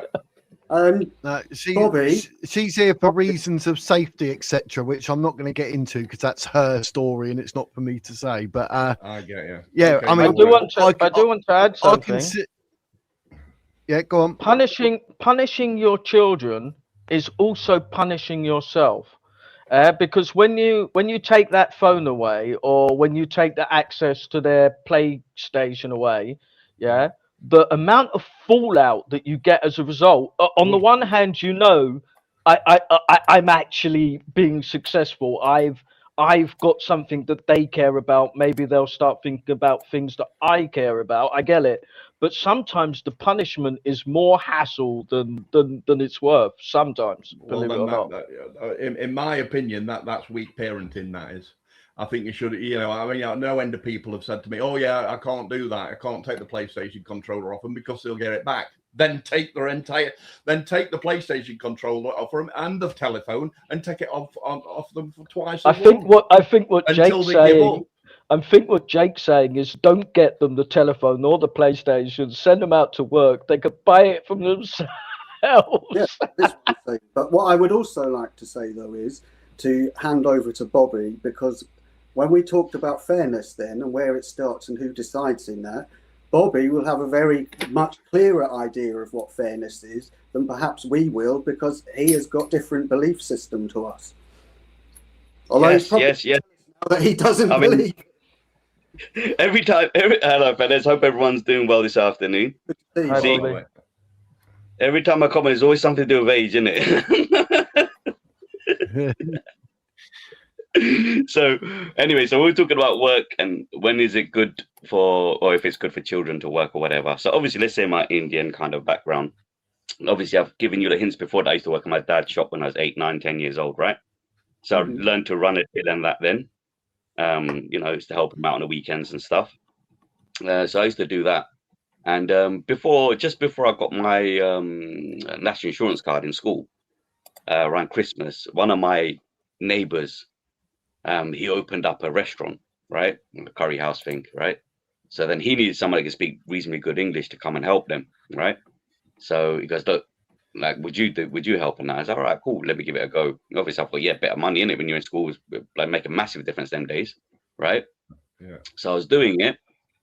Working in a restaurant, I was pouring beers, everything, you know, at the age of like 15 going on to 16, basically. Yeah. And customers goes, you're allowed to do that. You're allowed to do that. I was like, no, not really, but you know, we're busy. Do you know what I mean? Yeah. So that's what it was like a bit for me in that sense. I mean, kids working, there's another angle to this. There's a couple of things I want to say. Is like kids working, they tend to, like I said, obviously we all know that they kind of waste a lot of time doing nothing and that, right? And I mean, is it illegal for kids to work totally? Because I was always a bit unsure for that. So I tell you why, because I just gave you my example where I used to work for my dad in the shop. All right, fair, that's a family business, right? Obviously someone else mentioned a paper round, which is like a schoolboy type job as well, right? Yeah. And then also you would have like jobs as like a footballer, become a footballer training, becoming to be a footballer, and you could even have an actor, a child actor. So how do these people get jobs as footballers and actors and that underage and get paid for it? And do you see what I mean? Yeah. It's a bit. You've got to be really good. You've got to be, you know, playing in a very decent match shows you're spotted by a talent agent. You know. Yeah. I mean, obviously they're going to have to practice, but that's every school kid's hobby, really. You know what I mean? Yeah. Yeah, but obviously, I'd obviously they'd go through their parents, you know, for let's say child acting or. Actually, Bobby, I was in a drama group, so you know you need a decent family that would be able to afford you to go to drama group. I think that were about. Sorry, that's a really good point Richard has just raised then, because there were a lot of kids that I taught in my first school who went to a drama group that was set up by Pauline Quirk of all people. Oh yeah, I know, yeah. They did it at weekends and it was free for a lot of them, and it really helped them out with their confidence, and that was because then you see the people going to the plays, they'd have talent spotters in there, and then they'd say, oh yeah, we'll have him and then put him in this film, you know what I mean? Then you have to have someone instill that interest in you, not and then you know I'm able to. I mean, I still don't understand why they use that in what was that film, the film with the guy who couldn't die, Deadpool, right? They actually used the AI for that hand, right? And I could have done that. You know what I mean? I could have done that. You know what I mean? Done. Sue them. I've got DEI and meritocracy for that particular role. Should have been given it straight. Too right. I could complain about that. My the third point I suppose I want to make was obviously you see the first point of, let's say, working when you're younger, and the different type of jobs was my second point. You could get from a paper round, working for your dad, maybe being a footballer or an actor, whatever. There's a whole range of things there, right? So then the last thing was you guys were speaking about benefits earlier and who should get them and stuff like this. Look, my experience with this stuff has been really bizarre as well. Like, so what I've seen, is that when this money comes, like the parents or the mother, they don't really explain things to the kids properly, like how money comes to them or whatever, and whether they've got an allowance and stuff. Like, it wasn't like that for me, for example. Like, you know, my mom would just take all the money and keep it for herself. She wouldn't give me any of it. I didn't know. Do you know what I mean? Yeah. And then what had happened, see, my oldest brother, he was really spoiled. Like, you know, because even though we're a poor family, my mom would treat him like a rich kid, if that makes sense. So the issue you have with benefits is that if the mum like only likes one kid or likes one kid more than the other, they'll keep giving them like new trainers and new computer games and new everything. While the other son, like me, is going to school with like trainers with holes in it and stuff like this. Do you see what I mean? This is what was happening. You only got to wear the underpants on the PE day, did you? Yeah, you get that. I get the hand down. No, you got to wear the underpants on PE day. It's an old what's the name, Chubby Brown joke. Yeah, it's wrong, man. This is what the mums were doing. Do you know what I mean? But the thing is, the women, the one like you look perfect, right, man. Now the real Muslims coming out. The Muslims won't speak the women won't speak the truth about stuff like this. They won't say that. Yeah, you know, if we like fancy a bloke or whatever, we'll just bunk all the money on the bloke that we fancy, or the child that we love the most, or the boy that we love the most. They're like really see. Like I even know like guys that didn't have jobs in that. Right, and they're going out with women, and women are buying them brand new cars and that. Do you know what I mean? That is one angle that I try to address with that. Even though every child gets given money, I put some serious safeguards in place to make sure that money actually goes to those children. Yeah, but exactly.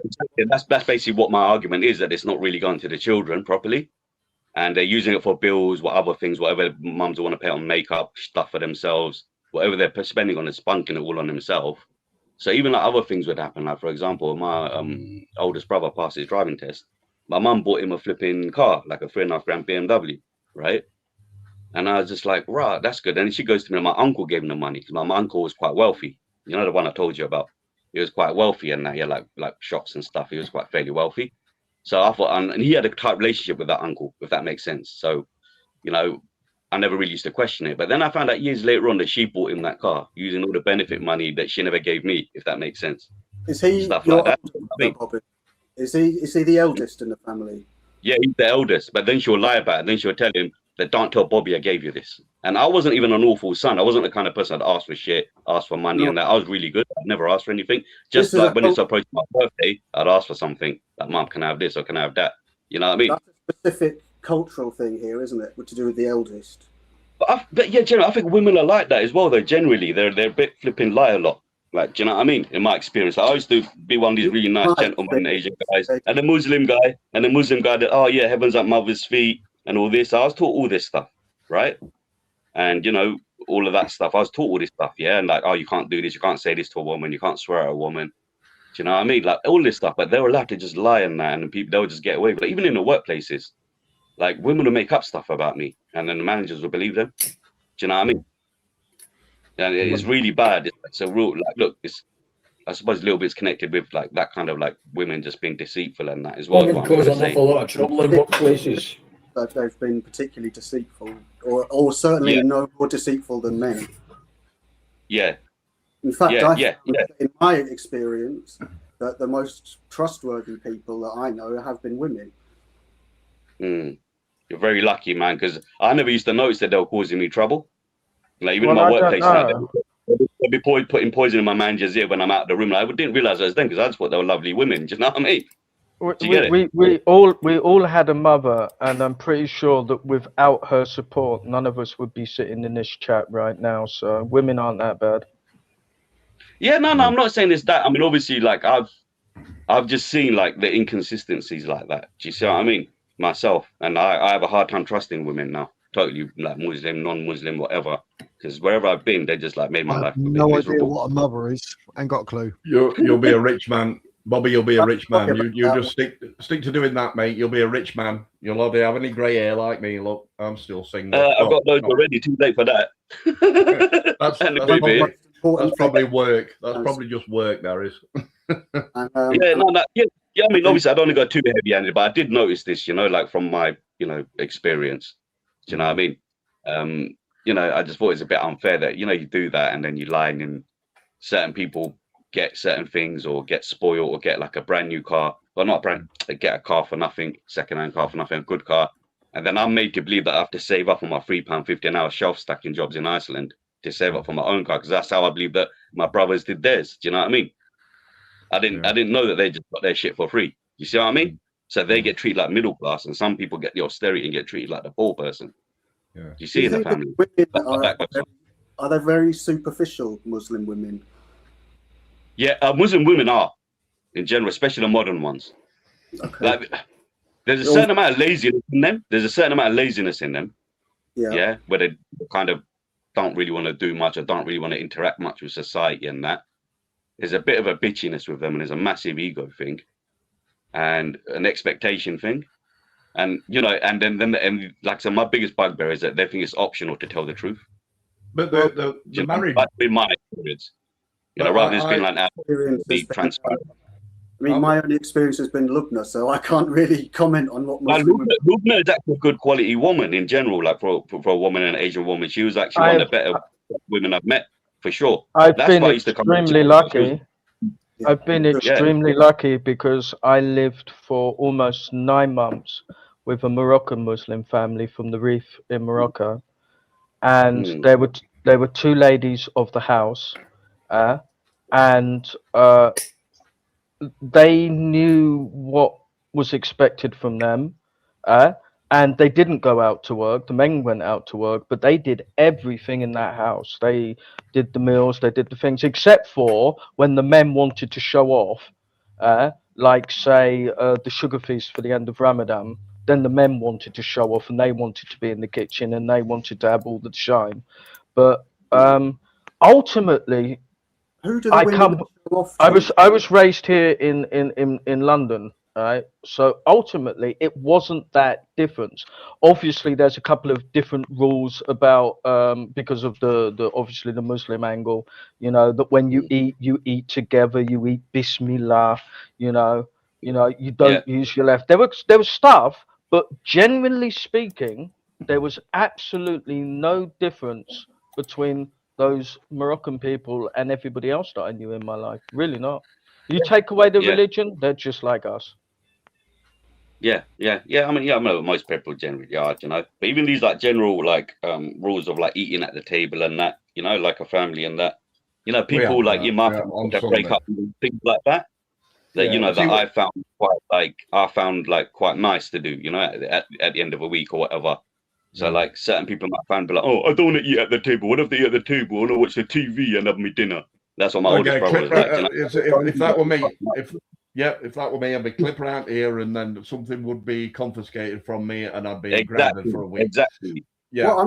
So we had a Sunday dinner, like, you know, and that had the most amount of, you know, cutlery and pots and everything. And then we had a rota whereby every Sunday we'd wash, dry, and put away. And then, you know, there were 3 of us, so then we you know, me, my sister, and my stepbrother, and we used to rotate that round. You know what I mean?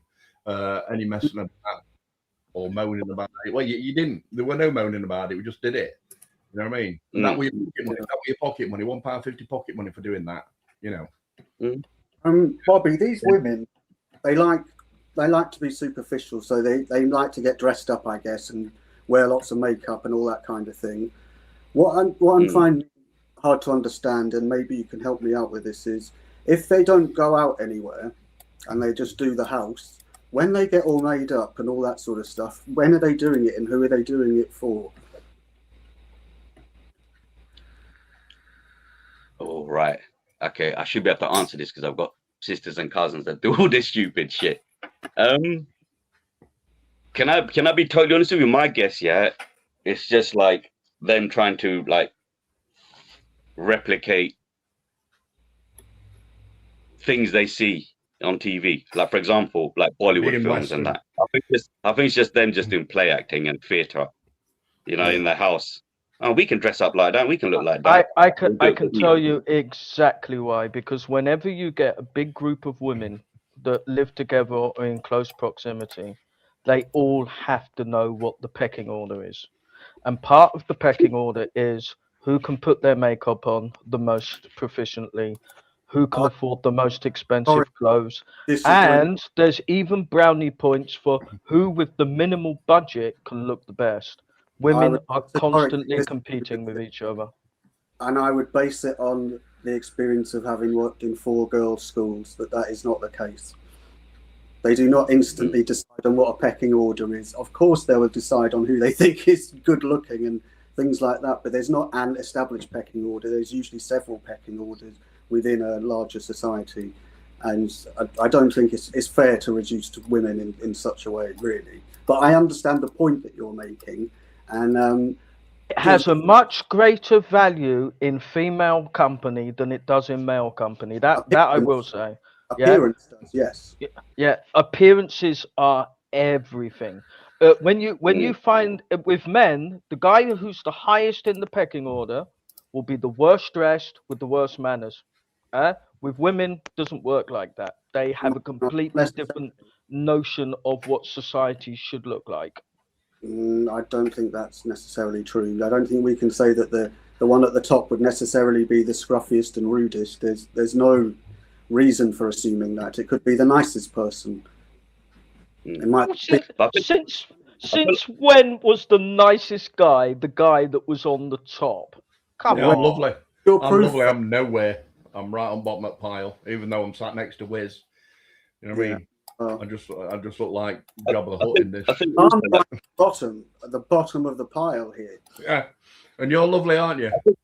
Yeah, I exactly. think what I was gonna say, see with movies, yeah, I think that has like an effect on people and like social interactivity. Because one of my friends was asking me yesterday, like, oh, well, like, you know, it'd be nice to approach some girls and that summer's coming, Bob, and this and that. And I goes, yeah, you know, go for it, man. You know, it's coming, whatever.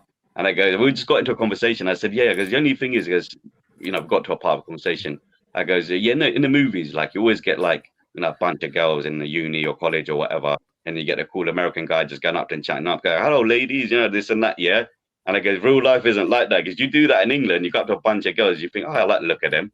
Do you know what I mean? You go up to chat to them, but oh, fuck off. That's what they'll say. Do you know what I mean? Okay, so I'm like, real life doesn't, you know, the movies don't really represent real life in terms of interaction with women as well. And they'll kind of show, like, you know, women in kind of a romantic, kind of loyal kind of relationship, or, you know, but they look like they're committed to their man or whatever, or their family.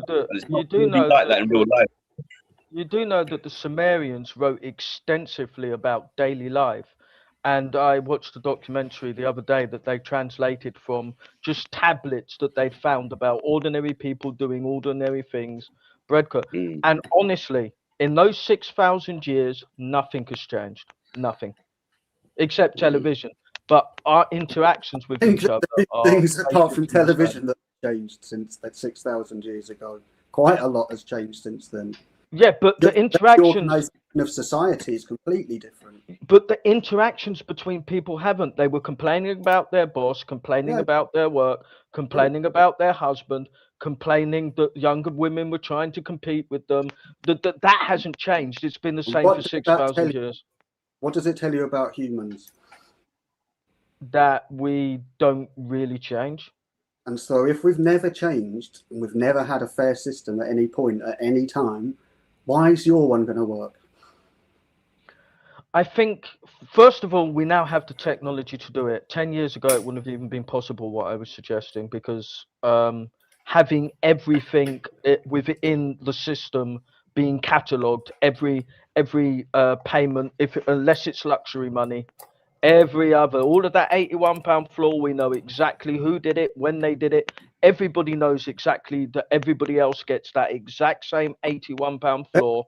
Let's take £81, because I mentioned this earlier, and I did want to bring this up because I watched the link that you sent me, and you mentioned the £81, and there was some very, very strong pushback against it, I seem to recall. And I think that they raised some really good points that I think you need to address, because I know how you came up with that figure, and that's fair enough.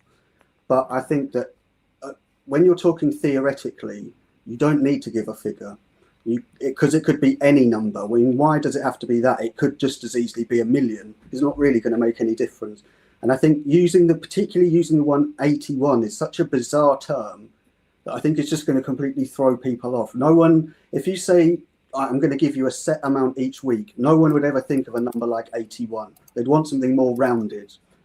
And also, it's such a low figure. I mean, it doesn't really offer much sort of... It doesn't, but you said before, why should they get even £1? Go out to work.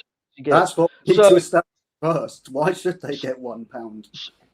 So basically, we can do it two ways. Let's get rid of taxes. Everybody fends for themselves. I look after me. If I need to build a road and my community wants to do, we'll all put money in, we'll chip in, we'll get it done, right? We could go to that system, and I would like it.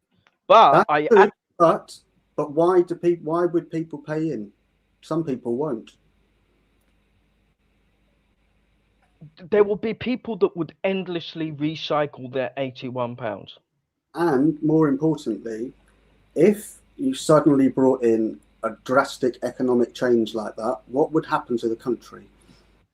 No, it would start with a 5,000 pilot, and you would soon see that their surplus would be massive. And the money that is in the community never leaves the community. It never does. It always stays in the community pot. We can't get to that point without first of all establishing our start point, though, can we? Because I get what you want at the end, but we haven't got our firm start point yet. The starting point is that we build the spec exchange and everybody gets issued their NFC card. Right. That's the starting point. So I would say at that point, why would a government invest millions and millions in something that doesn't have a solid foundation? Because we haven't established that They yet. do it all the time. We they do it all the time, Jake. That isn't the point. Has there ever been a successful UBI project? I've no idea what a UBI project is. I'm not an economist. I'm just looking at the ideas here. And okay, so a UBI project is that they give. Think about the principle we're looking at here. Why should people even get £1 for nothing? And who decides it? And what is fairness in this context? Like Slim was saying, who's going to decide it? Because what you've got to think about here is your idea is either going to come into a world that is already operational and replace something, or you're talking completely abstract, which is something different. No. This is a system that would eventually replace the current system because it would be a much better model. Much it would better. Be a better model according to you at this point in time. No, a better model in according to community pot surplus. Because every time your community pot grows, that money gets reinvested into your community, not halfway across the world, into your community for the members of your community. People could steal from it easily. How? Because they could, but people do it all the time. The government does it all the time. No, you could never steal because all you would ever get is the £81 floor that everybody else gets. Now you could decide, I'm just going to take that money and give absolutely nothing back. Yeah. Now, if you break the law, you'll get removed from the system instantly, won't you? Got to a point where we've established why people get £81. That we can't discuss anything later till we get that. Nice work, Slim. The reason that people get £81 is because if they're sick, if they get injured, because there's no more sick payments, there's no more pensions, there's no more anything. All you'll ever get. Hang on a minute, though. Out of that system, money-wise, would be that £81. You'll never get a penny more. But Robin, at the moment, there is that system. So in order to get to your point, you've got to get rid of the current system. And if you do that, and it's working very well for governments, they wouldn't want that to change. No, I just need a 5,000 people pilot. Why would the government give you that? Some billionaire could finance it. Honestly, why would I finance you? Why would I even know who you are?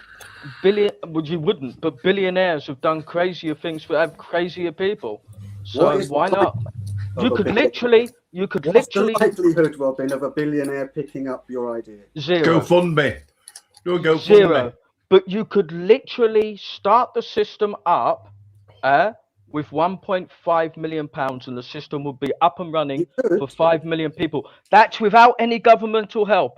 You're right, I agree. And with that £1.5 million, you could give everybody that 81 floor, plus have built the system, plus the NFC cards, and people could create their own employment for 1 hour a week or more. All very well and good, but you haven't established yet why people should get that money and how you're going to go from one system into another, because a government isn't just going to take this up.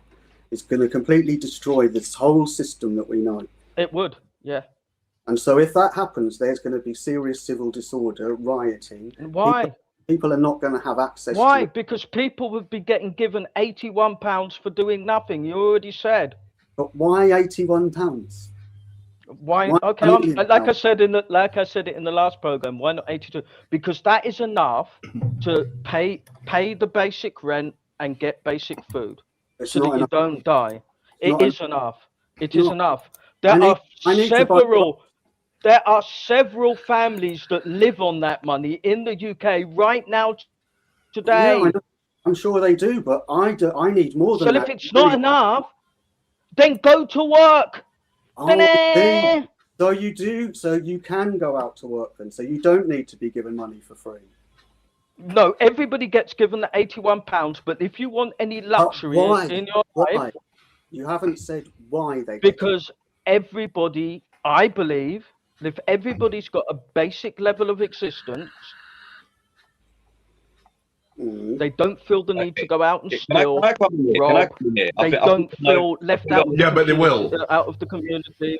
But they will. But they will. So as they, same as you said earlier, you know, so as they look the best, you know, so as they can fill themselves up with Nike trainers and stuff like that. Not something that I'd do, but people's. They wouldn't. You know, they wouldn't be able to buy Nike trainers with that so they'd £81. nick them.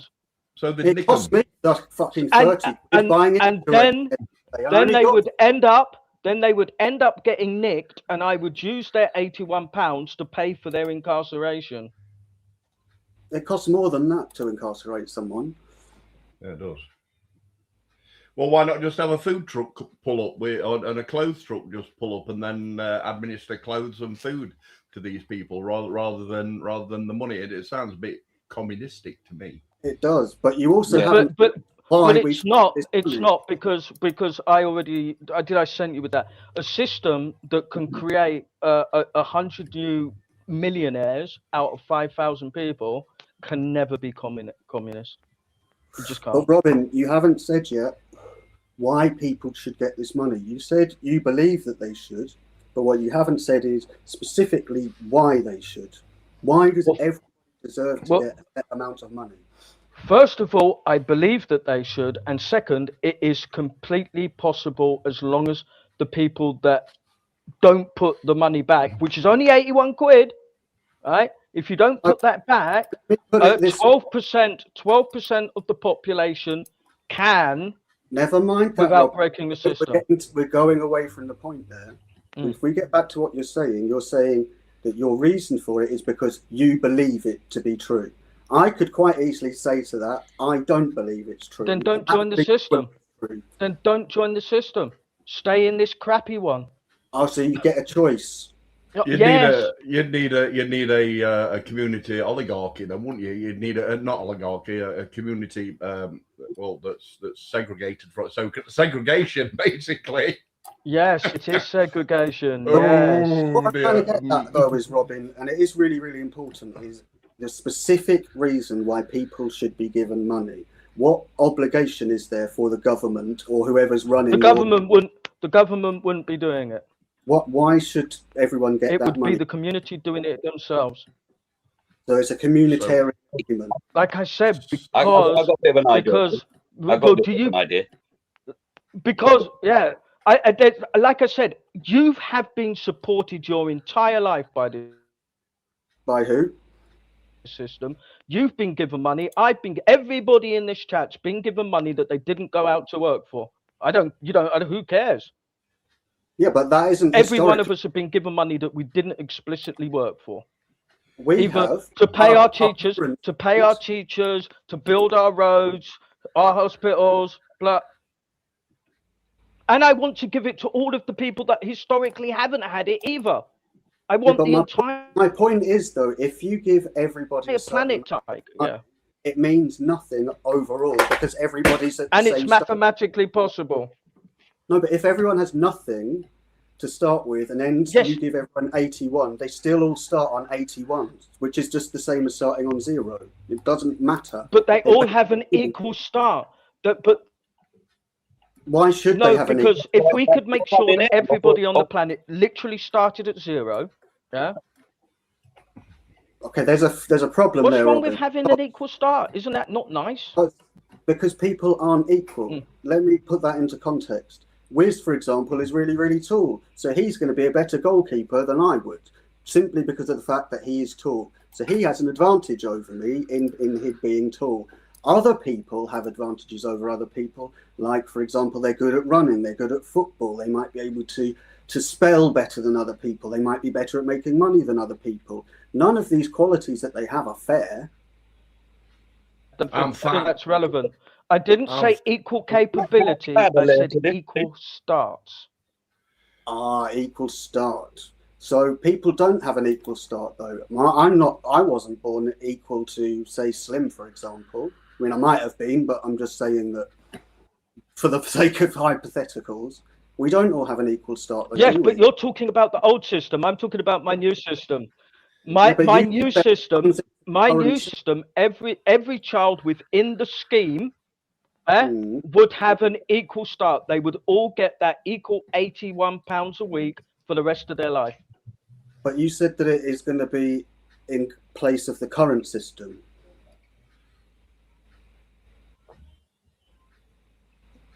No matter what, they can get I the add a quick £81. layer in? Can I add a point here? Like, you see, like you guys are talking about, But obviously it sounds kind of to the universal income type of idea, right? And also, I think there's something yes, to be said. Yeah, there's something to be said about assets and land and stuff like this. So, for example, if you've got assets and land and you're already kind of wealthy, obviously you've got wealth, and your wealth can build its wealth itself, depending on what kind of money and what kind of old money you've got, right? Now, you see what it is. You see, like here or in a civilized world, we're born, and obviously you have human rights and life rights. Yeah, not like as in human rights of what they tell us. Yeah, I'm talking about. Let's say we were all born, all 6 of us, and we're on an island, and we were like, look, we're hungry, we need food or whatever. Yeah, one of us is gonna have to go and hunt. And you know, next person's gonna say it's gonna rain soon, and someone's gonna say, you know, one of us is gonna have to build a roof, right? Do you see what I mean? Now the issue I have, is that with like, you know, people owning swathes of land and houses and whatever, it becomes an issue there, you see, because like everyone isn't allowed to, let's say, sacrifice an animal. You're not allowed to build wherever you want. You're not allowed to poo or piss wherever you want. Do you see what I mean? That's part of a civilized society. So I think in terms of universal income, it kind of takes away your rights to, let's say, you know, hunt or whatever, because not everyone's allowed to do stuff like that in a modern world. Do you see what I mean? They could do it back in the old countries, and that they do that. Do you know what I mean? Or able to.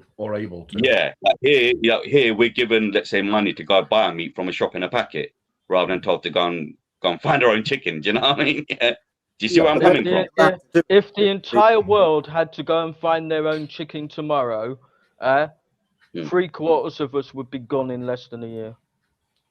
Exactly. Yeah, you see what I mean? But you see, like that whole thing of like effort and money and benefits, because what it does, it creates a confusion, because then when people get like 15, 16 or whatever, they don't realize what's going on and what the working world's like and stuff like this. I mean, I had a few hints of it growing up, but like I said, when I went into the working world, people just were kind of a bit shocked by it, you know, 16 plus 18, like I said, didn't know how to use a till, didn't know how to do certain things, you know, just didn't know how to tie, stuff like this. Yeah, right.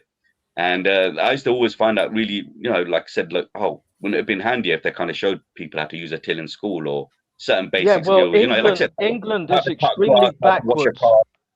Yeah, England is extremely backwards in that regard. I did my secondary school in Holland, and literally in Holland, there are a bunch of Nazis. I think that the Prince Bernhard wrote Mein Kampf, but that's besides the point. They literally count how many children that they have. Then they assess their academic ability, and then they literally force those children to go into an education system that they believe will benefit the country at a later point. And they have city and guilds for every single child. When you come out of school in the Netherlands, you've got work experience along with the academical experience, and you can literally flow straight into a job.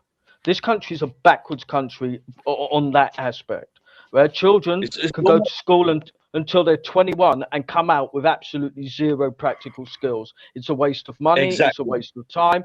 And in my system that I'm trying to create, I would get rid of all of that rubbish straight away. Day one. Of course you would. I mean, communists always do that, don't they? I mean, it sounds so communist. Bad in that space to experiment or to exercise or to do something out in the open. And it's like here, like I said, like, you know, I don't mean to be mean to like a lot of people I've, you know, had people I've met or friends I've had over the years, but it's like the years ago past, I'm like, hold on, you guys are 28. You still don't know how to fit a car stereo. You still don't know how to wash a car. These are basic things. Like, do you see what I mean? For me, like, it's really weird. Like, and I'm like, this has been going on for a lot, like where people are just unskilled, not good at anything. And like, we don't all have to be good at the same things. I might be good at flipping, cleaning a carpet and a steering. Someone else might be good at playing a guitar. Someone else is good at, you know, fishing or whatever. Do you see what I mean? But it's like around here, it's like they don't want to do nothing except for play a computer game or sit on a crappy phone. That's all I've seen. That's all I've seen in London. And I just have to add, what communist system wants to give somebody £81 for doing absolutely nothing? That's to buy food. That's to buy food, and that's exactly what the communists do: is to allocate food to different people. money to buy food in a communist. Well, you're taking away choice, first of all, aren't you?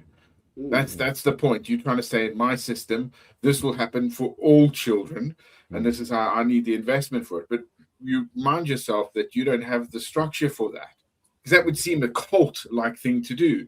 You can't just go, oh, this is what I'm going to do. You can create cooperatives that will work and grow in that, but you still need structure, and you still need to have those abilities, because that's the way we operate in this land. This gentleman doesn't know that I wrote a whole book that's badly written, does he? Robin, and created a website that's extremely well written. And yes, but Robin, as I told you, if it doesn't have a solid starting point, the other 150 pages don't count, because you've got to have the solid starting point. And that's why we need to reduce it to simplicity. Yeah, 5,000 people in 5,000 people in a pilot scheme. If they're all still alive after 2 years, we'll call it a success. If someone gets given £81, right, then they go out that week and they'd either gamble it away, fritter it away, or they'd buy They couldn't gamble it. They couldn't gamble it because they wouldn't have any access to luxury goods. Luxury money for luxury goods. Your basic floor for the survival rations. That's it. It's pretty much like putting all of society in, you know, when you punish your kids and you stick them in their room, like house. It's basically like that. Yeah, I'll feed you, I'll clothe you, but you ain't getting access to your PlayStation. I'm taking all of society's phones. What if I said, Robin, just unless they go out and work for it. That's basically what my system does. Say this idea of yeah, but I reckon we would all love it. Like it. Yeah. What if I were to say, this is just a hypothetical, it's not my opinion, but what if I or someone were to say, your idea is absolute bollocks, it's never going to work. Ration pack, that won't work. Well, that's exactly what I say about today's society, that it's absolute bollocks and it's never going to work. Using the mathematics that I had, I said, so if the entire planet adopted this math, how long would it take them to pay back the world debt? And it said 126 years. But this system will never pay back the world debt. So things are just going to get worse and worse and worse from this point on. You missed the point, Robin. The point is the system that we currently have is working. So anyone who sees the current system will look at your system, like I just said, and they will say, this is bullshit. It's never going to work. It's ridiculous. What are you talking about? This is where you need all the facts and figures. I support them on that, but only once they've read the book and checked the math. Then you're welcome. Read the book if they hear the premise of it and think it's bollocks. Why should anybody do anything that they think it's bollocks? I think paying taxes is bollocks. Should I just stop? Would I be allowed to travel whiskey? Thank you. I'll take that permission. Would I be able to travel whiskey? It's the law, so you have to do it. If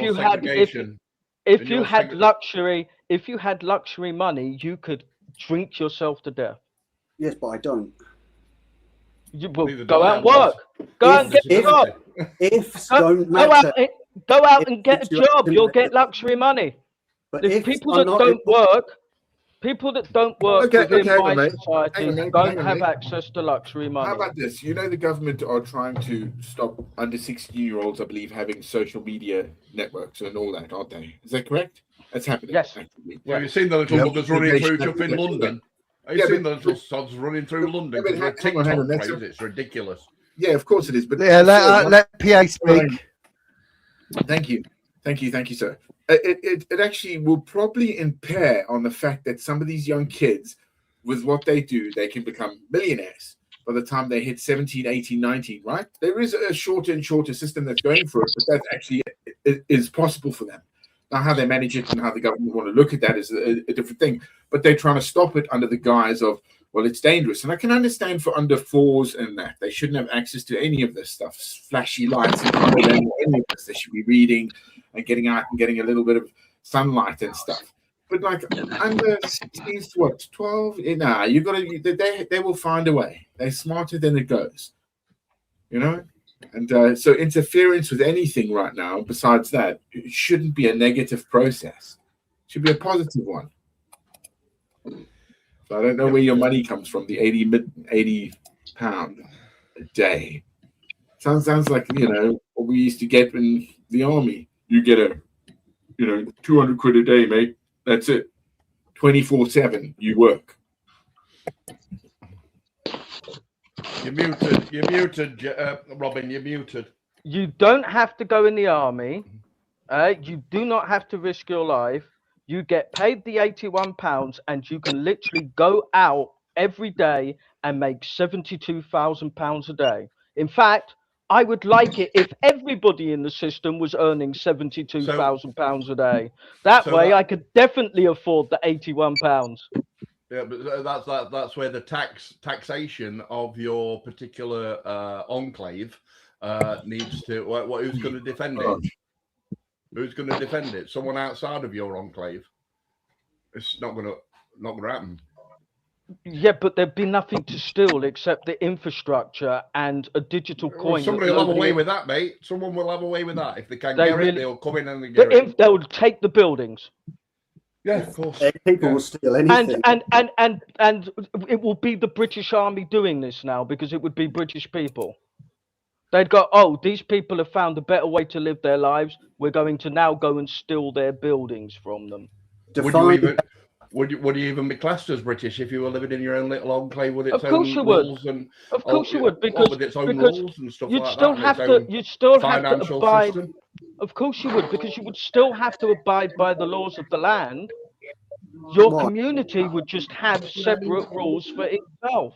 But so what are you trying to propose? Hang on, what the fuck are you trying to propose here? Excuse my language. I'm trying to propose. So you said you need a billionaire to put 1.5 million into a project that you want to give 5,000 people £81. You want to know what I'm proposing? Yet you won't. I'm proposing that you go to specometer.com, read all of the information that's there, and then come back and chat with me. See, again, the legwork goes to me, right? Not to you to sell the idea. So already it's going to be a negative. Yes, you already don't want to buy, so prove to me that you want to buy and then come back. That's why I came on, because when I was listening to your proposals, I found it pretty ludicrous.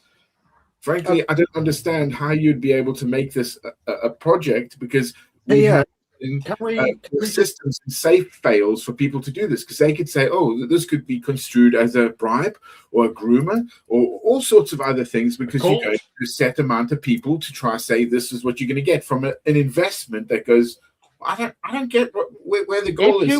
If you want to know how the system works, my book is online. It's 150 pages. It's badly written, but you can read it. And I have a website online that shows you exactly how my free vault system functions, and then we'll chat afterwards. Something here, PA, in your criticism of Robin's idea, what at the most basic, simplistic level, what is the problem that you have with his idea, and why is it that you think it's possible? In your criticism of Robin's idea, what at the most basic, simplistic level, what is the problem? We're getting feedback from someone. Is that you, Pouncy? We're getting feedback. I'm hearing Jake twice. Close the YouTube window, mate. Was that? Did you just ask a question then, Jake, or? I think he did. Or was that because we're going to change the subject? My problem was with his idea. That's exactly it. Was why the number 5,000? I guess it would, for me, it's very difficult to say. I don't understand it. So I might have to try and look at this again. I'll take it back. I should read it before I get in your balls and kick your ass. But I don't like the idea that you're going to save something by giving some people £81 a day. Like, this is going to happen, and they can go out and earn money and everything, but they still get the money. And then if they would commit a crime, they're outside now. All of a sudden, you're barred. It's a strange. No, that's not what I said. I said that I would use their £81 to incarcerate them. They would pay for their own incarceration. But I would want to invest community funds into trying to actually teach them a skill Well, so that they don't have to be as disruptive as they were before they got incarcerated. What I would suggest is that you think very, very carefully about your starting point, because as we've seen today, there's been a lot of pushback against where you're starting at. That tells me that quite clearly we don't agree with you, and that you need to think about that and adjust the way that you're thinking to make it more palatable to other people. Because it's not selling to anyone. That's why you see. This is the thing. Jake and I have been chatting on and off for the last few weeks, and I really wanted Jake to come on because he's making me a better person. Like I said, eventually, if I can debate like Jake, I don't think there's a single human being on the face of the planet Earth that I can't convince that I've come up with something that would be better than what we have now. I don't doubt that, but it's not anything to do with being able to debate. It's just simple logic. That's all I'm doing here. And that's why I'm saying your starting point is you've got to get back to why should people be given money? That's where we start. And at the moment, there's no reason at all why people should just be given money just because they exist. That's where I want to start. I think that a starving man is... Thank you. Go on, Slim. Thank you very much. I would like to say that our current system has been a process man is a dangerous man. Man. Robin, hang on. Let Slim have his say. Sorry, Go on, Slim. Our current process has been a gradual development and refinement that's taken us, well, since the last Roman Empire, basically, right about 2,000 years ago or so, maybe roughly. See the ideas of a single person being socially engineered into a microcosm. It might work for a short, limited time span. But the gradual refinements that have gone on through the Industrial Revolution, through all the judiciary, the refinement of the court system, all the rest of it, it's still not perfect, and we've spent all this time developing it. Now, it's been said that our current system is the worst, right? But still the best that has ever existed. It might not be perfect, but it's never been better than it is currently in the West. There has been a lot of thought gone into this system that we've got at the moment. Billions of manuals have thought about it. Yeah. And also, I think the only way to mess up the system here is allowing foreign people to buy property here and land here. And, obviously the problems with the immigration and that's like kind of just skewing the numbers. Things too expensive. What about PA? He's foreign. No, I'm not. I was born here, actually. No, just for the sake of it, PA. Just for the sake of the argument. For the sake of, okay, I'm a Commonwealth. Yes, you're right. Yes, and I worked with a lot of Commonwealths. You're correct. That came and gave service and have worked and actually done great things in this country and then moved on to other countries, right? Because of our education system. We're great for that. And we actually should spread that knowledge to all of our, I believe, I told you, the Commonwealth. And again, what Britain is part of. We shouldn't make it a black and white thing, the Western Foundation, at all. We should never break those things down to a monopolist thing. We are greater together as an entity. And we, again, it's not just moralities that govern us. It's our reasoning and our rationality that, goes over that. So it goes to the dialectic. I believe that somebody wrote, is it Marx? Marx wrote of the dialectic, that the left and right come together and then we sort of come to an agreement and we work with that process. We should have that. We should be spreading that word better. So didn't it look like the EU kind of seemed to have kind of replaced the Commonwealth? Because people kind of forgot what a Commonwealth was when the EU has been around for the last 20, 30 years. They never had that. No, it's because no. I would say the notion that we've, as the West, or colonizers, or whatever you want to put into, expansion, all right, has become a bad, dirty word. Hence why other groups, as in China and Russia, have been able to exploit more of Africa in this age than what we were exploiting in our age, in that peak, because of the, I'm not dealing with this now, because there has been a lot of, I would say terrible things that the West has done.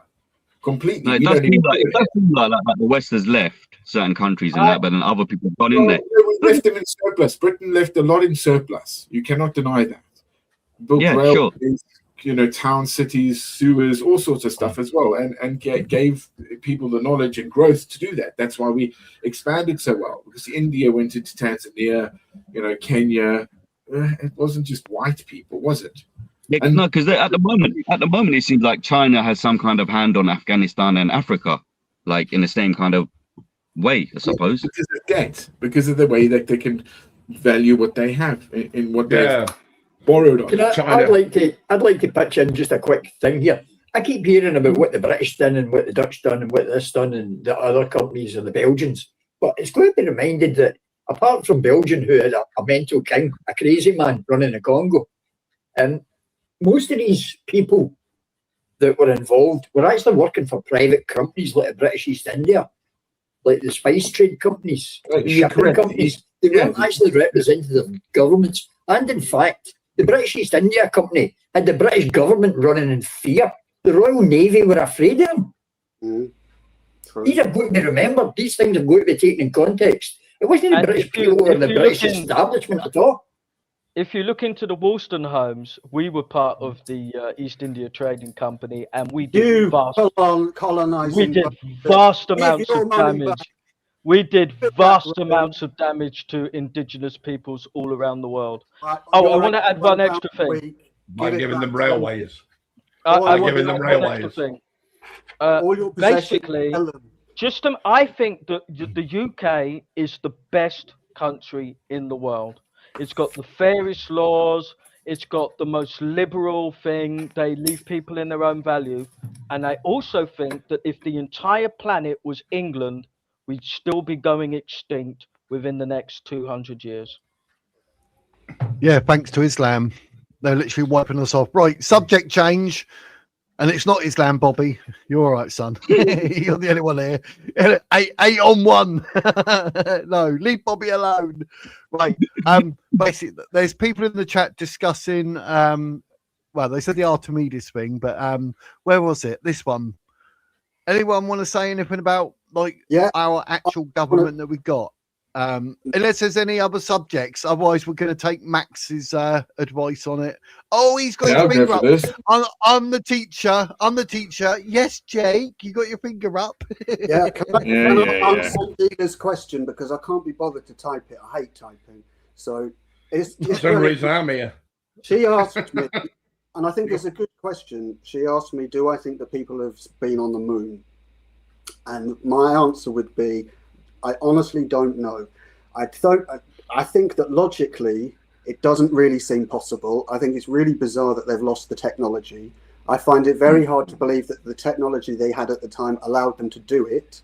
And I find it very hard to believe that something so complicated managed to go completely right first time without any problems. But the big thing that pushes me against this is very, very simple. The amount of people involved in a conspiracy like that across this amount of time would have produced it's over 400,000. I looked into it. It's over 400,000 people, Jake. Exactly, and someone is going to have squealed. Now, I know that secret things are compartmentalized and they only know a certain bit and they don't know the bigger picture, but there are massive question marks. One big question mark I've always wondered is, why is it that they had a live feed, but yet they redirected it through Australia instead of using the direct feed, and gave us really shit quality because they had to film a projection that was on the wall? To me, there are a lot of question marks, but I could not categorically say yes or no. And one last thing is, if they did manage to get there then why have they got so many problems getting there now? Richard. Right, thank you. So the technology of which you speak has basically just got to be an alarm clock, right? Connected to a relay, which is then connected to the jet engine. That's all it's got to be. That's all it needs to be. There's nothing like, it's got to be some incredibly amazing computer, right? It hasn't. All it is just basically an alarm clock that tells it to put the thrusters on when and where needed, right? That's all it needs to be. So that's that one done, hopefully. What about the targeting, the navigation? So let Robin come in. let Robin come in. I think he wants to say about what I can blow this ship out of the water. People are telling us. Have you written a book about it, Robin? People now are telling us that helium-3 is the most valuable substance in the universe. It's right there on the moon, and it could power the planet Earth greenly and sustainably for the next 5,000 years. If all that money's on the moon, why is there nobody getting it? But that doesn't answer the question, Robin. If we went to the moon, the reason there's no helium here is because it's lighter than air, so therefore it goes up into space. Helium-3, I think that might be hydrogen that's actually in the water molecules, in the ice molecules on the moon, and that's why they go into the shaded parts of the moon, because that's constantly in the shade, and like all the water and everything has all been frozen there. So what they're actually found out they can do is to laser, because we are very clever apes, right? Is to laser these the silica or the glass dust that's up there. They can laser that, eat it up, and then basically 3D print moon colonies, right? And then what they're going to do is they're going to use the hydrogen and the oxygen by electrolysis with the ice, and that's going to make hydrogen, so then we're able to go up to Mars. But they used to go up every weekend in the 60s, yet nobody's collecting all of that money just sitting on the moon right now. They didn't go every weekend. No, they didn't. Yeah, they did not go every weekend. The last time they went, right, they took the moon buggy up there. If you look at something like the Corridor crew and their debunking of the moon landings, you will find that what they say is absolutely spot on. And the moon dust couldn't possibly have acted as it did unless it was on the moon. So when it went around the mud guards, and then it just basically, it looked like it was flowing from outside the mud guards, and it's unable to do that unless it were in 1/6 gravity and zero, vacuum. So in a vacuum on space. And honestly, it's a brilliant watch. No need to. Yes, Slim, what? I don't want to give opinions. I'd like to stick to some physical facts. Recently, there were photographs taken of the lander on the moon. There's also the physical fact that there is a laser reflector up there that we use every day to measure the position of the moon and record its orbit. Now, see if you look for physical evidence, whether a man actually walked on the moon or not aside, there is clear physical evidence that we have put things on the moon. Yeah. And also the laser was how they could the bong when they crash landed a satellite or whatever, a moon module, I don't know. They crash landed one of them onto the moon, and then they actually shone the laser at this reflector that had been put on there by the third, I think that was the same one, the lunar lander one. The lunar car, right, the moon buggy. I think it was that same one when they put the laser reflectors on it, and then when they shone the lasers at it, obviously with the speed of light, it takes about a quarter of a second to get to the moon, I think it is. They're able to measure that as like some kind of echo sounder, if you like, and then when they landed, crash landed a module on there, it rang like a bell, indicating it might have been hollow. You know what I mean? So yeah. Well, they do have other measuring equipment up there. That is also a fact. Okay. And as I said, one of the Chinese space program, I think it was, or the Japanese, they recently sent up missions to orbit the moon prior to Artemis going. And it photographed the landing site. It's one of its missions was to photograph it from a relatively low orbit. And you can physically see those photographs on the internet if you want to see them. The Russians were sticking stuff on Mars at exactly the same time. It doesn't mean that anybody's been to Mars. Apparently, what was that I was watching yesterday? I think it might have been something like Simon Whistler I was watching, and he said that there was another spacecraft on the moon at the same time as the first in 1969, Apollo 11. Because it was... No, it wasn't. Sorry, no, it was Mark Felton. He does World War II stuff usually. But yeah, he went a bit off the track and mentioned this about there were another thing was on the moon when Apollo 11 landed, and that was a Russian probe basically that were on the moon. One thing that is really interesting, I think, is that apart from when they first came back, they have very rarely ever spoken about being on the moon, And one of the times that they've ever been queried about it, when Bart Sibrel questioned Buzz Aldrin, and he just punched him in the face. I have one word. I think they Fucking were all surprise. I think they were all MK Ultra'd. Every single person that thinks they were on the moon were But guys, can I say something as scientifically? I believe they found DMT on Mars. MK. I mean, What's DMT? Oh, don't you know it? Come on, you must know what DMT is. You must have heard of that, mate. It sounds like something that Chuffy Robin keeps coming up with, like SRCs and stuff. I don't know. We utilize it as a drug. It's like mushroom stuff, you know, the blue juice. LSD. Oh, yeah, it's sort of in the same pattern, yes. But it does say, at which state then they found a crystalline, you know, through spectrometers, that place was full of life once upon a time, completely. Banging. Right. Yeah. Maybe they've been got a bit too close to one of the moon dust samples and started tripping then. No, I don't think so, because they're constantly going through these things, aren't they? They're looking at them, and you do know that it's rumored that that the Earth was made from an asteroid or comet. It's in the Earth. Probably even the one that destroyed the dinosaurs. Weirdly enough, you would think that, Earth muck up. Yeah, you would think that because of, again, the scale for where the moon is to the Earth, and why we have those planetary beauty things that go around every, constant cycles that we have in this, orbit that we take with our star. I've also got a theory on why the moon doesn't actually revolve. And I think it's because most of the mass of the moon. I think most of the mass of the moon is actually on the side that's facing us. Oh, I don't know. I say a thicker crust. You know what I mean? I think it's made of cheese, mate. What are you on about? No, you've been watching too. You need to. There's a video of an astronaut, and he clearly states that they were being watched on the moon. So whether you believe that or not, but the astronaut is about 70. I can't remember his name. Yeah, I've heard that. The moon does rotate. Said it, I think. MK Ultra. Bloke in pub, mate. Bloke in pub said that. I'll tell you. Making out there was astronaut. An astronaut. Yeah, bloke in pub. Bring it up on. Hang on, I'm going to find it. No, because when idiots like Richard can't listen, they're like, I had a mistake that I can't let slip. The moon does rotate as we rotate around on our orbit. Yeah, the moon rotates, so that it in fact stays tidally locked to our gravitational well. Yeah, so its rotation is slow, and it only happens as we go around the sun. Yeah, it's about 1 degree, Slim. It's 1 degree. It's not far. It doesn't actually rotate, so we get to see the dark side of the moon.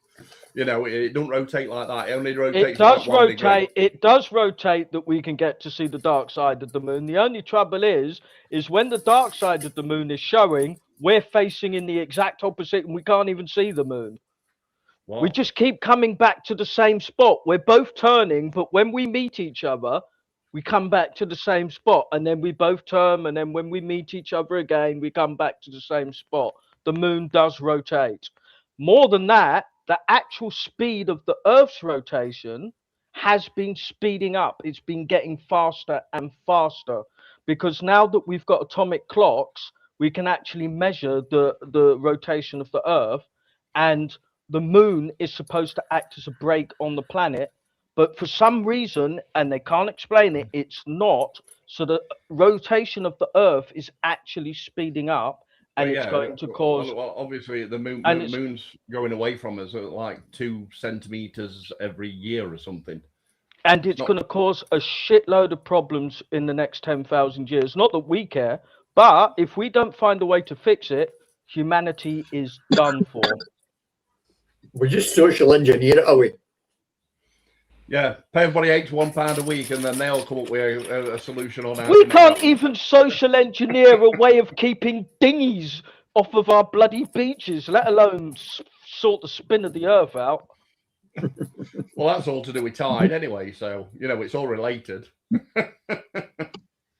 With the moon stuff, I mean, the only thing that I kind of see that looked a bit odd to me is like, in the NASA offices and the computer offices, the equipment they were using, obviously it was old. Yeah.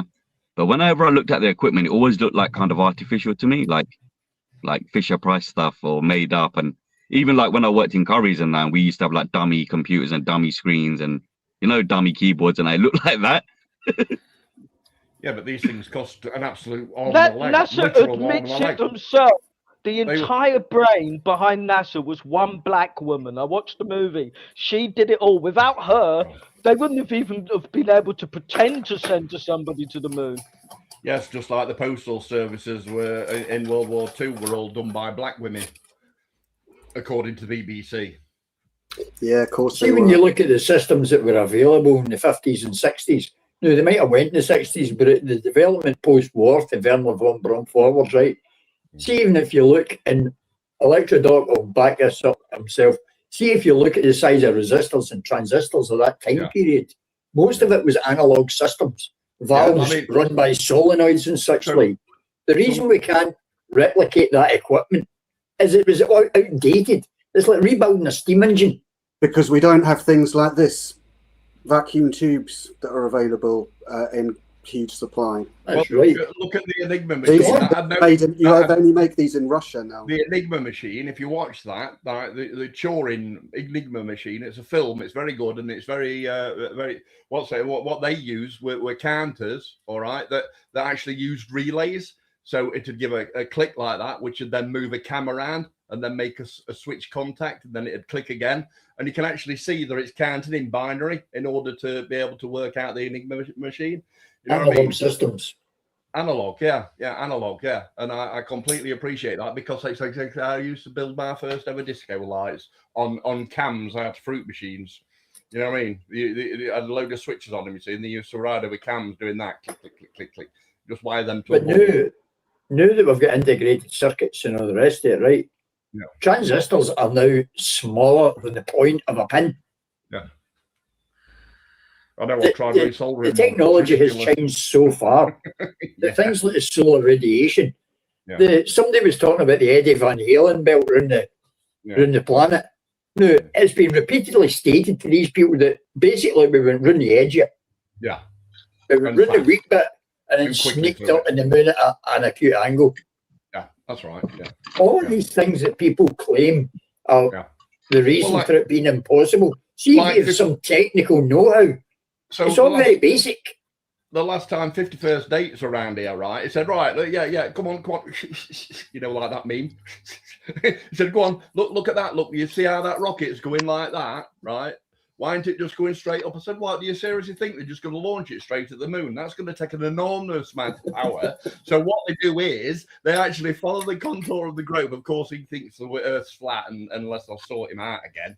Yeah, after the 10th time that it's forgotten, right? The dynamic system. They go out there, and then all everything's moving and rotating. And then the slingshot around the Earth. So then they, you know, just like Goliath did with it. What's his name did? Forgot his name now. With the slingshot. You know, because they're you know, physical things that happen, right? Yeah. Gravity that we kind of don't still understand. Really, it's true, don't we? We don't know how to produce a gravity field, do we? I mean, we can have things that are very, you know, we don't know how to produce that. How do you think that humans should travel in the future? If we could, like right now, hypothetically speaking, create something, what creation would it be? Would it be like Star Trek warp fuel sort of bang bang? Would it be a wormhole, or would it be, you know?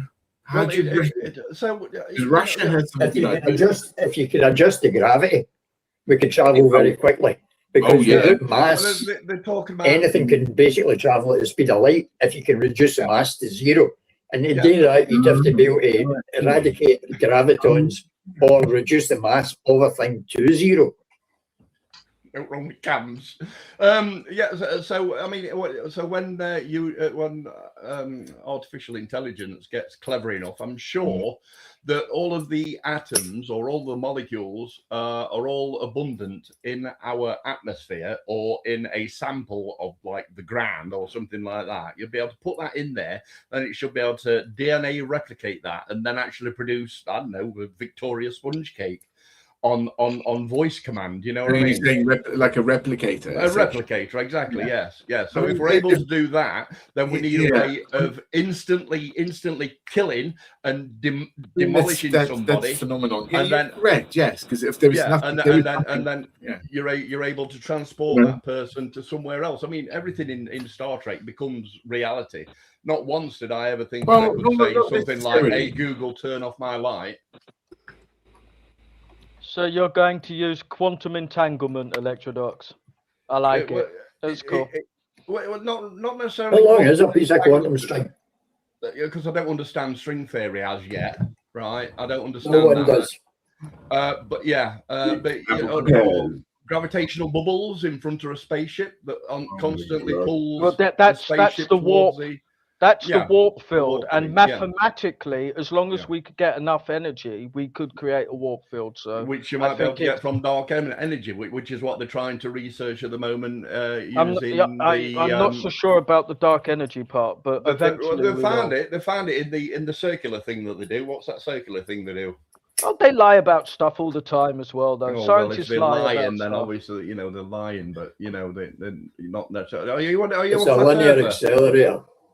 Yeah, they claim that they've got a little pot of antimatter somewhere that they collected from somewhere, but like I said, I don't know. Well, that's crap because you can't store antimatter. But they claim that they have, so. No, I think they've seen it or something. Well, yeah, I saw a man on the moon. I saw a man on the moon. It was a fleeting experience. Like I said, us humans, we lie. Well, we are clever apes. We are extremely clever apes. If there is money involved, right? Yes. We will lie twice as hard. That's just a fact. Yeah, I was right. So Russia, they say that Russia has done this prototype for a plasma. Sorry? They've created, plasma. The way it launches. Say that again, PA.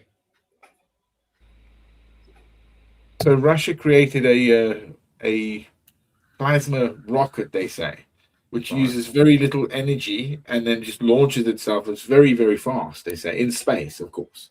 In that, look at that. Okay. Well, look at the laser. Look at the cone and the laser. Yeah, they've got a cone, haven't they? That's completely, almost 100% reflective, and they can actually do it on the Earth. Whereby they spray like water in the middle of it or something, and then the water boils from the laser, and then it goes straight up really, really fast. So why they couldn't do that from somewhere like the moon, I can't see why not. Because it has to break certain because they can't get any humans there.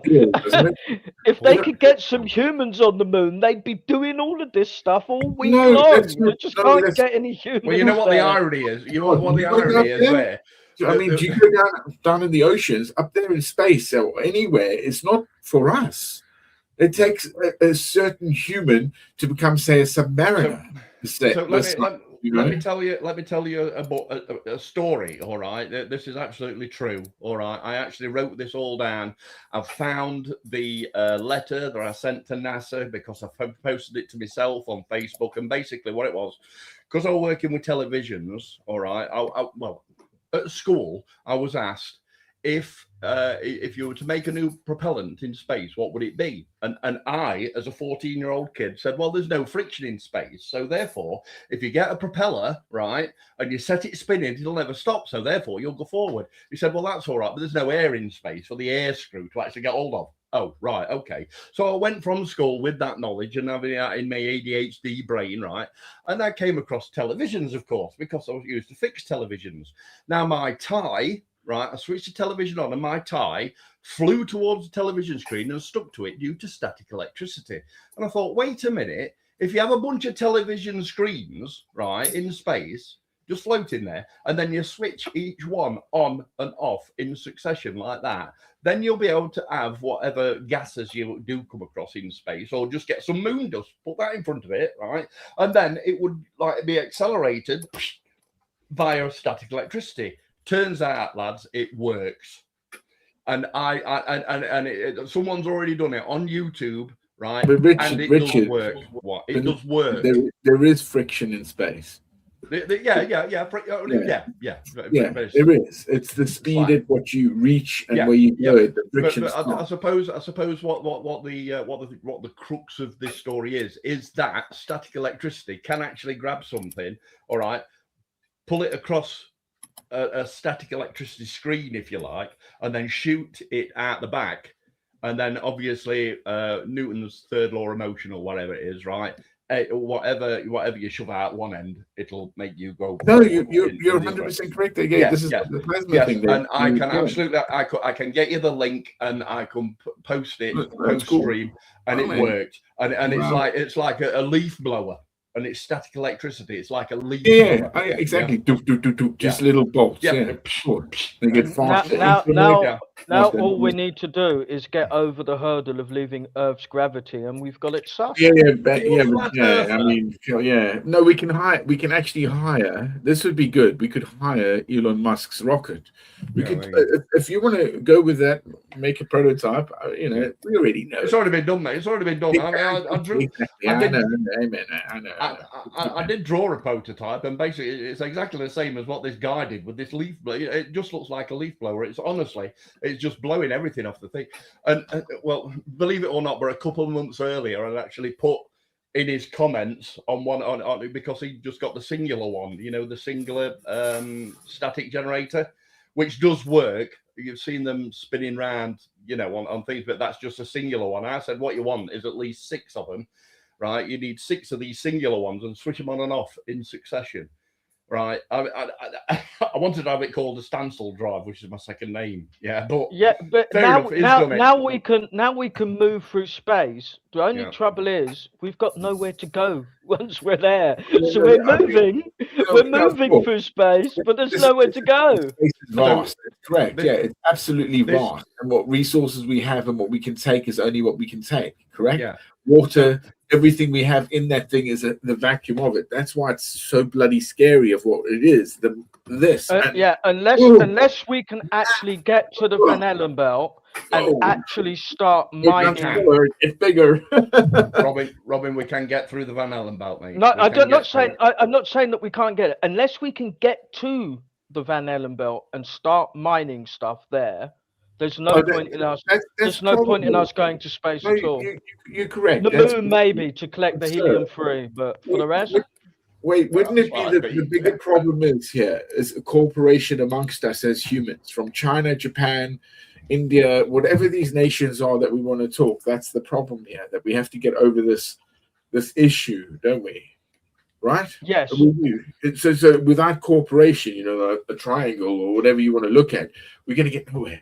And humanity which is why we need to start adopting the SPC system as quickly as possible, so that the world can work together, share its resources, and we can get off this planet before we go extinct. Robin, what on earth are you expecting to mine from the Van Allen belt? The entire Van Allen belt. You're not going to mine anything from there. What you planning on mining from there? Gold, silver, water. On the Van Allen belt? Yeah. Helium. In fact, I've got on one of my... The Van Allen belt's a radiation belt that suits it's nothing there. All there is there is just... Let's do it. Let's do it with machinery. Belt. Jake. I haven't got... Low Earth orbit, there is the Van Allen belt, which is a radiation belt. Outside that, there's an asteroid belt. That's basically outside our solar system by a very small amount. And then about a light year away, almost, is the Oort cloud, which is a lot of dust and debris left over for the generation of our galaxy. Of our solar system, sorry. Jake. My apologies. I haven't got a fucking clue what anyone's talking about because everybody wants us to talk about reality. I'm half asleep. I'm trying to stay awake, and I've also been just getting involved in the chat. So excuse me, I haven't got a clue. So bearing that in mind, I'm going to go now because I really can't stay awake. But it's been a very interesting conversation. Good to see you all, and have a good day tomorrow. I won't be here tomorrow because I have a family thing tomorrow, but looking forward to Wednesday and. And Helen, if you, like we said before, if you want to come and join us, you're more than welcome.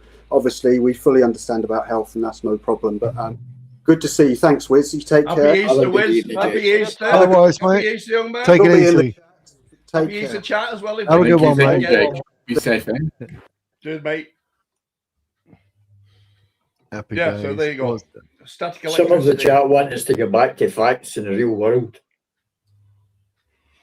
I don't mind, man. Well, I'll go back to anything. Well, it's gone quiet for 2 seconds. Is any subject you want to talk about, Slim, or any whatever? We can change the subject. Well, current affairs is always my choice if given the chance. We have a global conflict erupting all over the place. We have Mr. Trump to talk about. People love talking about him. We have what's topical is always, no news, no Jews, no news. People love to talk about the Jews and how everything's always their fault, always, ever. We've got energy problem. We've got so many other things that we could be talking about at the moment. For me, let's talk about the energy crisis or so-called crisis.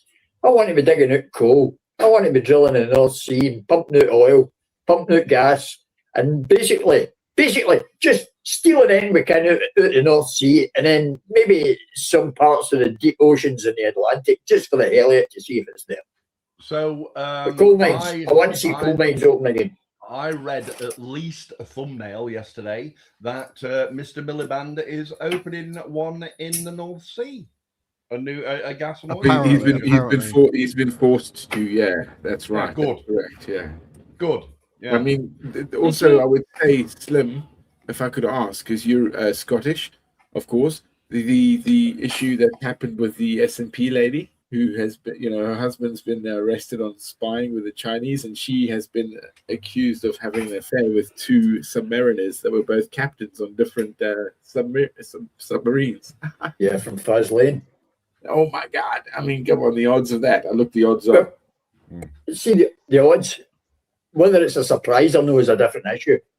These people are in elevated positions where they have access to both these people and the information that the Chinese or whatever would be requiring.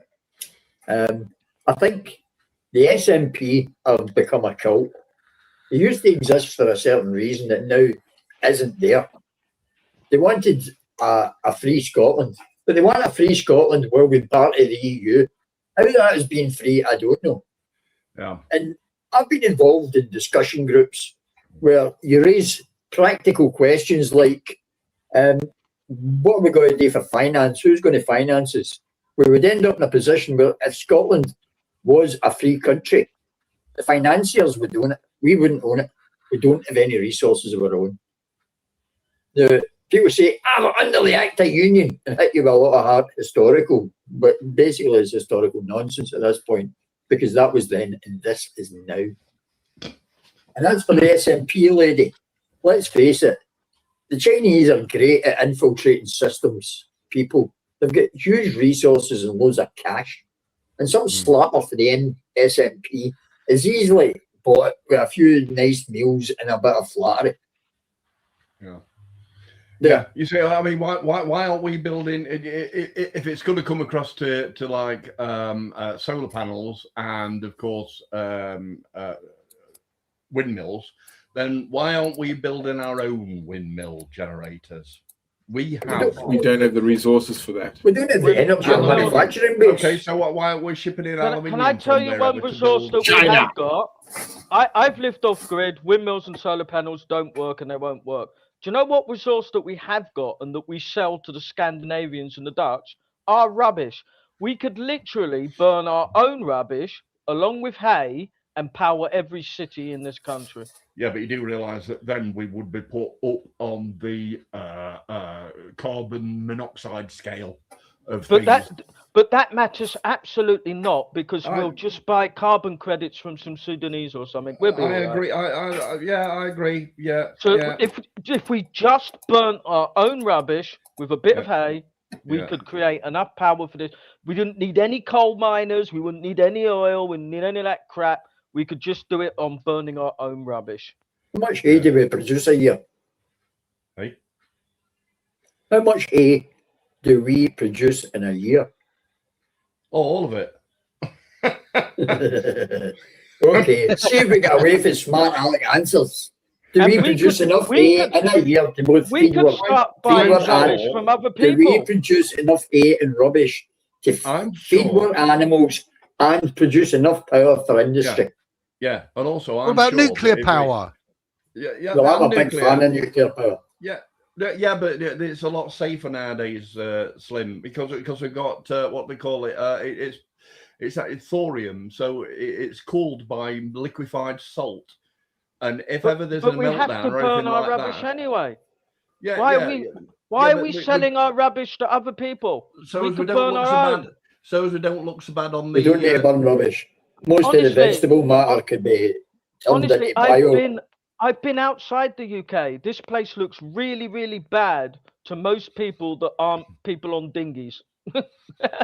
Yeah, well, you could say the thing about poddenweed as well. I mean, duckweed. You know what I mean? We should be growing duckweed, but of course the EU have designated that as an invasive species, and they said no, you can't have any duckweed because then we're not buying all the fertilizer, are we? From like these big companies and that. I mean, look at the fertilizer shortage.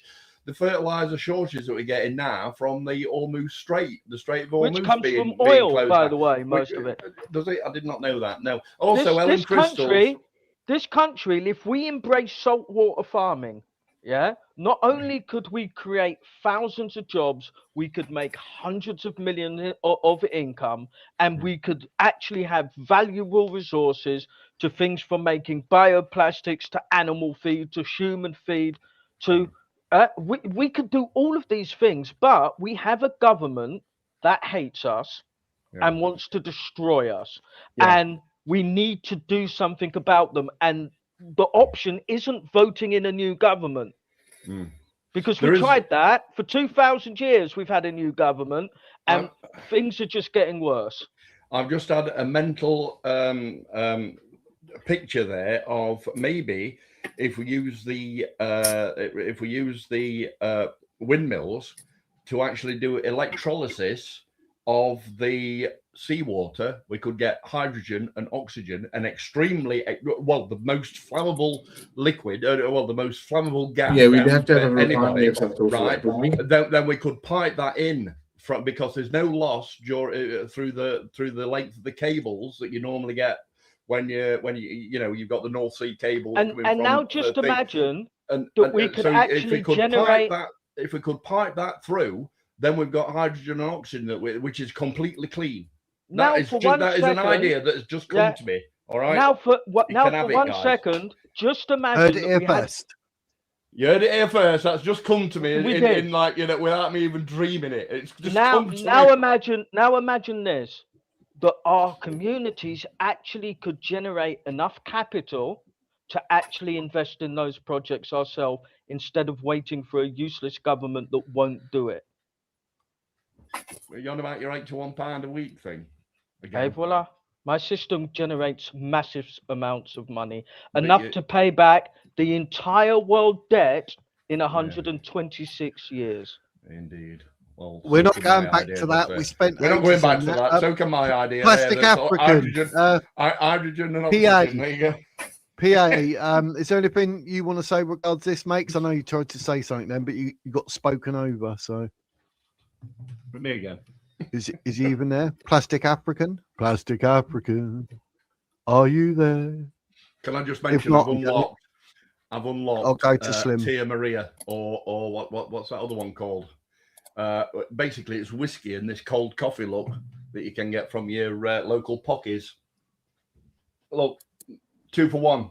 It's Starbucks. I'd like to say it's vanilla flavored. It's very nice. Very nice. Add whiskey. I'd like to say, although Electrodog mentioned the thorium reactors, and thorium is the future, but the research and development required to get them on stream, even though the Chinese have produced one, will actually take longer than the reactors available at the moment. There's small modular reactors and micro reactors available right now that can power whole towns and cities and actually be in place within a year. Yeah. Now, what we need to look at the moment in the terms of crisis is immediate or quick responses. We can start digging coal. We can start drilling oil. There's a British company that produce small modular reactors, and they're a very reliable company.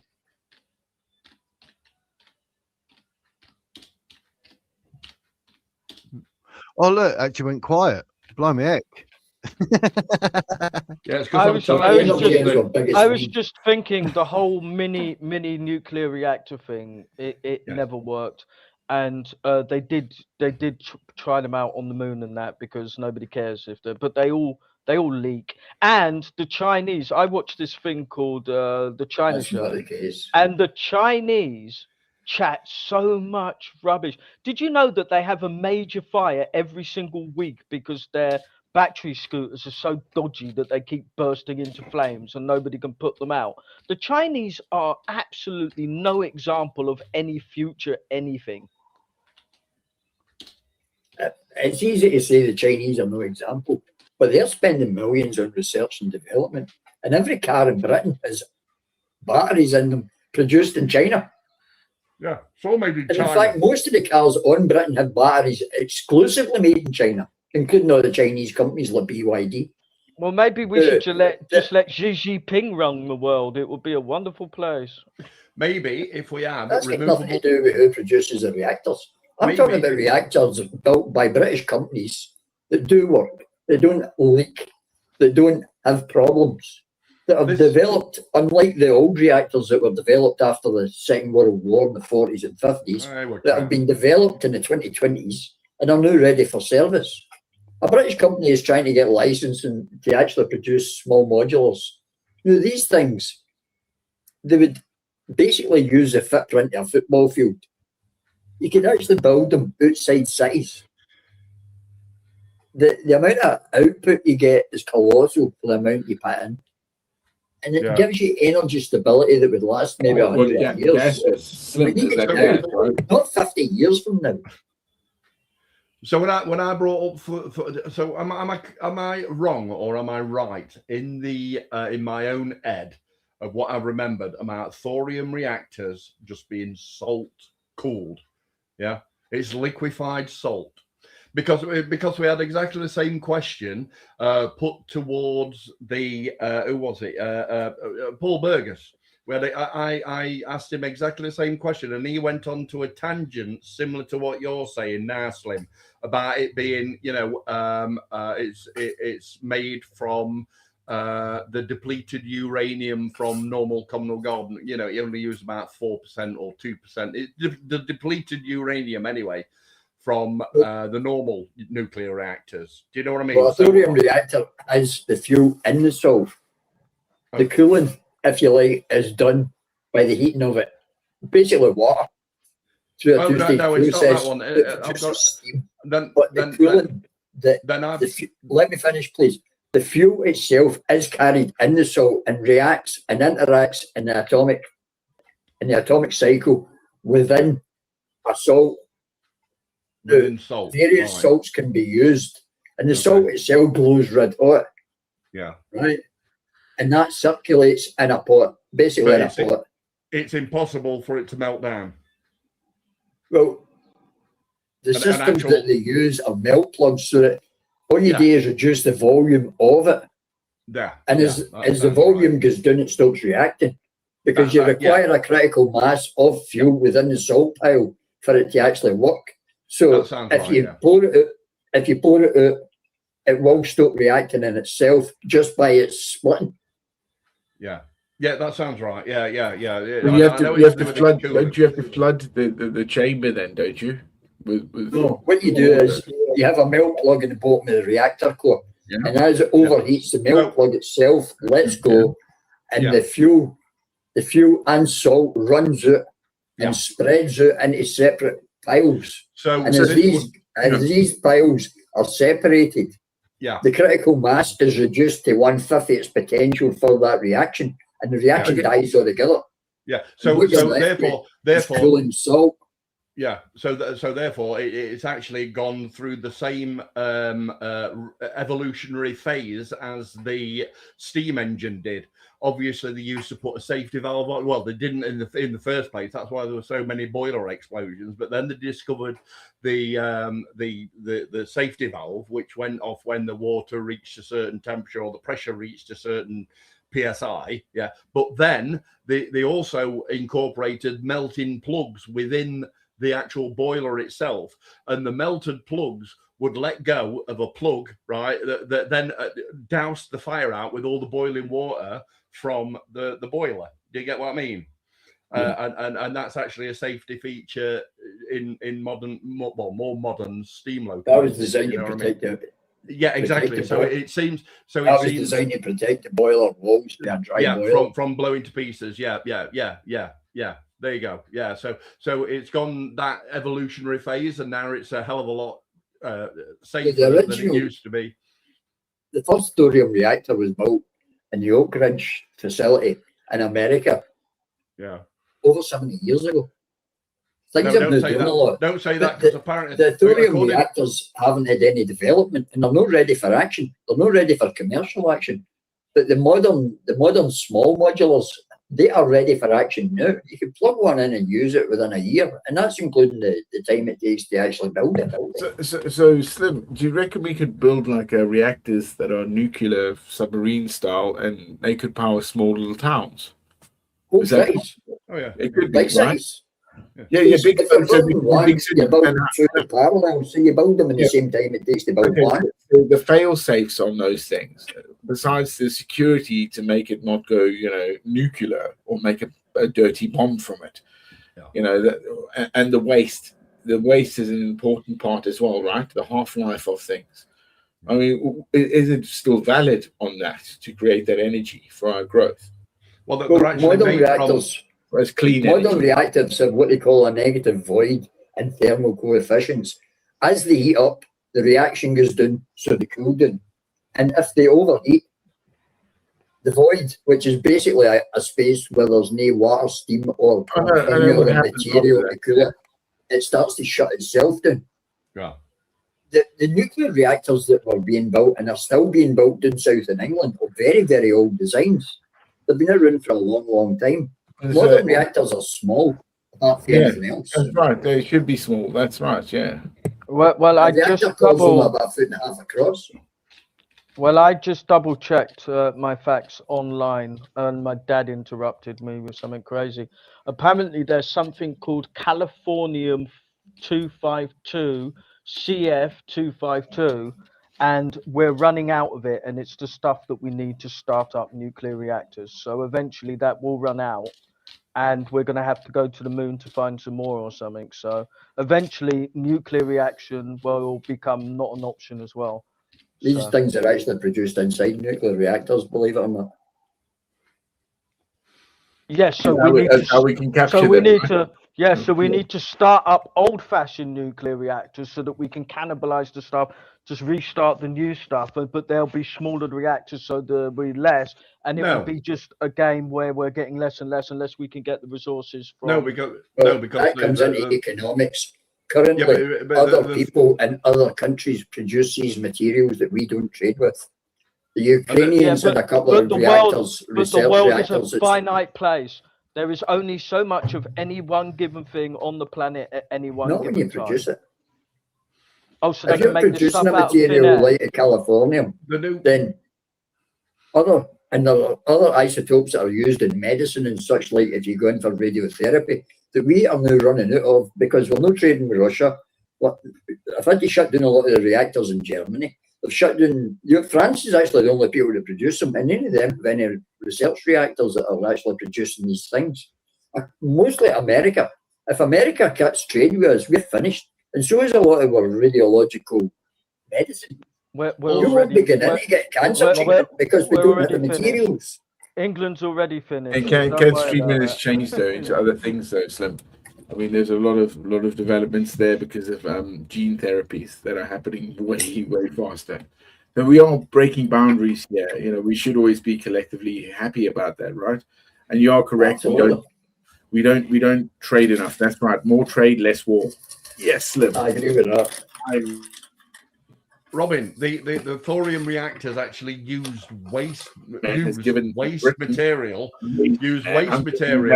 No, there is. I mean, great fucking foundations are found in those lands. Hence why we had to have the Act of Union to create this. You know, I hope you don't break it, and I'm glad to meet a Scot that, you know. The thorium reactors actually use waste product from the old nuclear reactors. Oh, I'm absolutely convinced that nuclear energy will keep us going for another couple of so years. we've known it. So what you were saying earlier, I believe, was that we need to make new nuclear reactors so as we can use the waste from them in order to power the thorium reactors. That's not true. No, I'm just saying that it just goes down the line. So we break down the old ones, we build smaller ones, but then we need the waste material for them, but so then they get smaller. But each time, unless the technology makes a massive leap, it's going to be a zero. If it buys us 200 years without creating greenhouse gases, that's already a good thing. So I don't care. So, but we can reactors can burn in the old reactors, but the cycle itself will simply be used for thorium salts, which are abundant. You're talking about thousands and thousands of years worth of energy output. And let me just add, the only reason that we need all of this power is for the useless data centers that nobody bloody wants, that use massive amounts of power and water. Wait a minute. Nobody cares about them. Didn't your book utilize AI technology in order to do some kind of spell checking or some kind of? Well, you know. Yes, but I eventually build a rubbish burning power station that will power my own system's needs, not from the outside. But all I'm saying is, we live in a finite ball and a planet, and anything that we use. Most of it doesn't actually get put back. So every time we're just burning the candle at both ends, and eventually we'll be done. Untrue with hydrogen and oxygen, because when you burn the gas of hydrogen and oxygen within power stations, which is what I was saying about the waste product is water. Yes, the waste product is water, and then that goes back into the sea. Therefore, see, I know that people have got the idea that I'm a quack, but I do know a couple of things, and it's brilliant because I can converse with all of you on the subjects that you would like to talk about. I'm just finding it difficult to find people that can converse with the subjects that I would like to talk about. Well, you know, I mean, you begin to lose us a little bit when you're on about mining, not mining whatever it was that you want to mine from the. It's just cutting because of the super chat from Plastic Africa. I just want to say thanks, mate. I appreciate that for supporting the channel. Saying thank you, Wiz and chat. So thank you very much, mate. I really appreciate your support. Thank you very much. £5 towards your terps that you've got to get for your front door, Wiz. I can see poor Wiz there with his mega sander there. Your arms are going to be heavy, and but what you said about getting a new pathway up and how that will actually be something. No, just turn the things upside down. That's all you got to do, mate. You got to turn them upside down. You got to clean it flip them around. That's all you do. Turn them upside down. You get little other things, scrape it. It'll be fine. I swear. Don't buy new ones. You get when it's done, and again, straight up, hammer it in there. You'll be fine. You know what I mean? Yeah. It's all good. I'm going down rooms, houses, buildings. Well, not buildings. I wish. I mean, okay, I blew up buildings, but hey, it's not. Robin, not what I did. Robin, don't get disenfranchised with what I know. All right, I know feck all, mate. I've just got a common sense head on my shoulder. With shoulders, you see, shoulder. That is on my shoulders. That is self-evident, and you've got a brilliant mind for systems thinking. Like you said, I mean, I've had friends that have built little mini hydrogen collectors in their diesel camper vans, and it works. We have all of the technology that we need to improve the lives of every single human being on the face of the planet today. There's only one thing in between us and that, and that's our governments. Our governments do not want us happy. They want us competing against each other. They want us fighting with each other, because as long as we're fighting each other, we're not fighting them. It makes the elite more money, mate. I understand that. Yeah, yeah. I'm hoping that you might be able to. It's not the government that put the kibosh on the nuclear program. It's the Green Meanies. The Greenies all collectively said, oh, they don't want nuclear power. Yeah. And that's why our reactors have been getting shut down for decades now. Yeah. Yeah.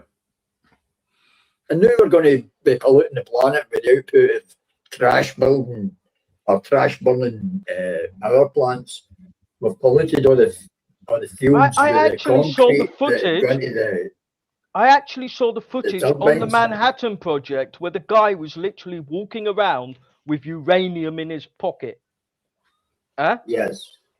So yeah, the whole damage of nuclear power stations that we've been sold has been a very clever way to manipulate us for some reason out of going down the nuclear route. It's certainly been exaggerated, I would say. I tend to disagree, because they were even giving uranium to kids, you know, in like chemistry sets and stuff like that. These things are now worth literally hundreds of thousands of pounds if you can get hold of this game, because they were taken away because it was found that uranium was quite dangerous. I mean, look at the phosphate girls, I think it was, the sulfur. Only if you eat it. If uranium stays on the outside of the body, it's just fine. The Chernobyl dogs proved that beyond a shadow of a doubt. Well, there are other factors. If you've got too much in too close proximity, it produces a radiological event, and it starts to produce ionizing radiation. It's okay to stick a bit in your pocket for a short period. Yeah. And it won't penetrate your skin, for instance. Just but like if you stick one in your other pocket and it reaches a critical mass, you will get fried in the middle. Well, you'll not be able to have any kids. All your kids, that's a fact. All your kids will walk backwards. I mean, most of us keep our cell phones right next to our nuts. So, I mean, yeah. I know, but yeah. Well, these things are different, and the reaction's fast. It does remind me a little bit of 51st Dates, only he remembers. Honest, it does.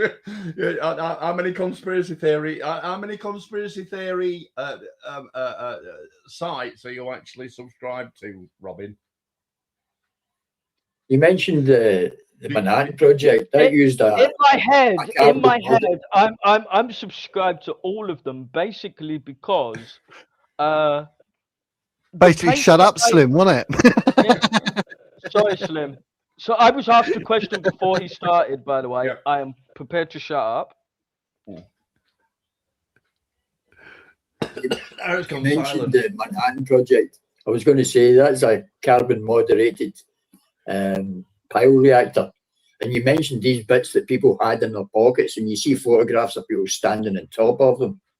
Now, they basically use a lot of lumps, just lumps of uranium.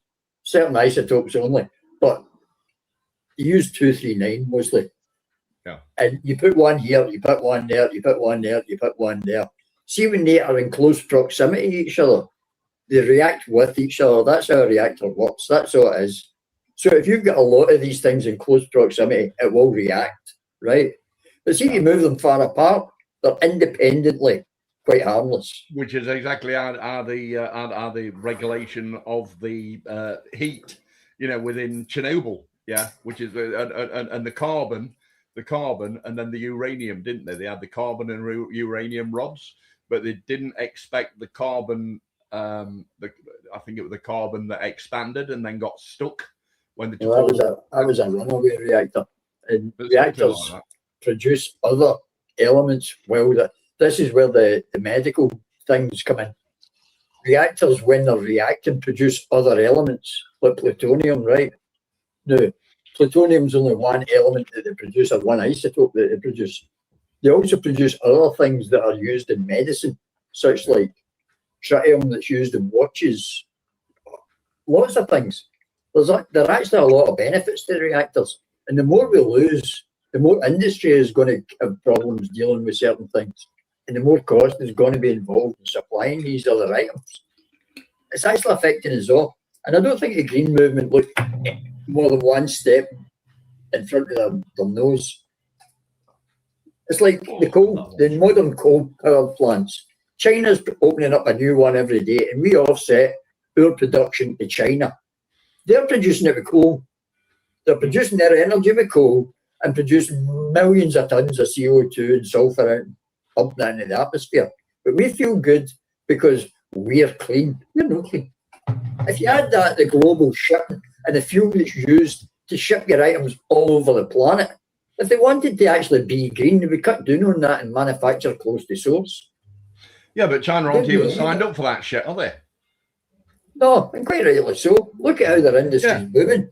Yeah, exactly. Yeah, but we're buying all that basically because of a dodgy government. Ed Miliband. And been taxed into poverty as a result. Yeah.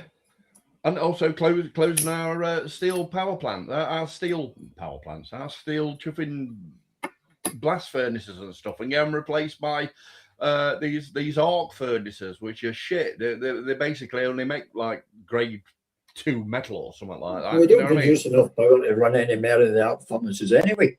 No, that's going to be thousands of amps, thousands of volts. You know what I mean? Yeah, it's ridiculous. What we need is energy. The first thing we need if we're going to have any progress in Britain is energy. Now, I've got to be honest, there's an old saying, any port in a storm, right? Worst things happen at sea, any port in a storm. We've got coal, we've got oil, and we've got gas. We can drill a hole in the ground and get any three of them, right? Now, pig iron, yeah. They're abundant. We can drill a hole in the North Sea. There are companies that will show up tomorrow and start setting up drilling rigs. We can easily pick up a spade and dig a hole in the ground and start mining coal almost instantly. We might not see it for months or even a year or two, but we can start immediately on it. But what is Britain going to do once it achieves infinite amounts of cheap energy? Manufacture what? Steel. We just put electricity. We'll just put China out of business then. Well, we certainly take a slice of it. Nobody wants our electricity. We buy our electricity from them. They don't want to buy it from us. China is good for one thing: sweet and sour chicken and egg fried rice, mate. That's all you need to... Yeah, that's it. If you ask me. We don't need to be selling energy. We can be using it. Yeah, sell it. Like I said, I reckon even if we had abundant energy, cheap energy, it wouldn't do us any good, because the system that we would have. That a negative. No. So you're talking about the system that we've got currently in place. Yeah. Let's say Rupert Lowe wins the next election and is all set up and everything. Do you not think that Rupert Lowe would be all for drill, baby, drill? Of course he would. Yes, 100%. 100%. He's for Trump. Yeah. Honestly, if Rupert Lowe would stay in government for all of eternity, he would raid every single resource in Britain and then invade somewhere else and steal theirs. So, like I said, I mean, I like him for our short-term problem, our 3%. If we sort the 3%, the rest will follow. But I don't like his long-term politics. Not at all.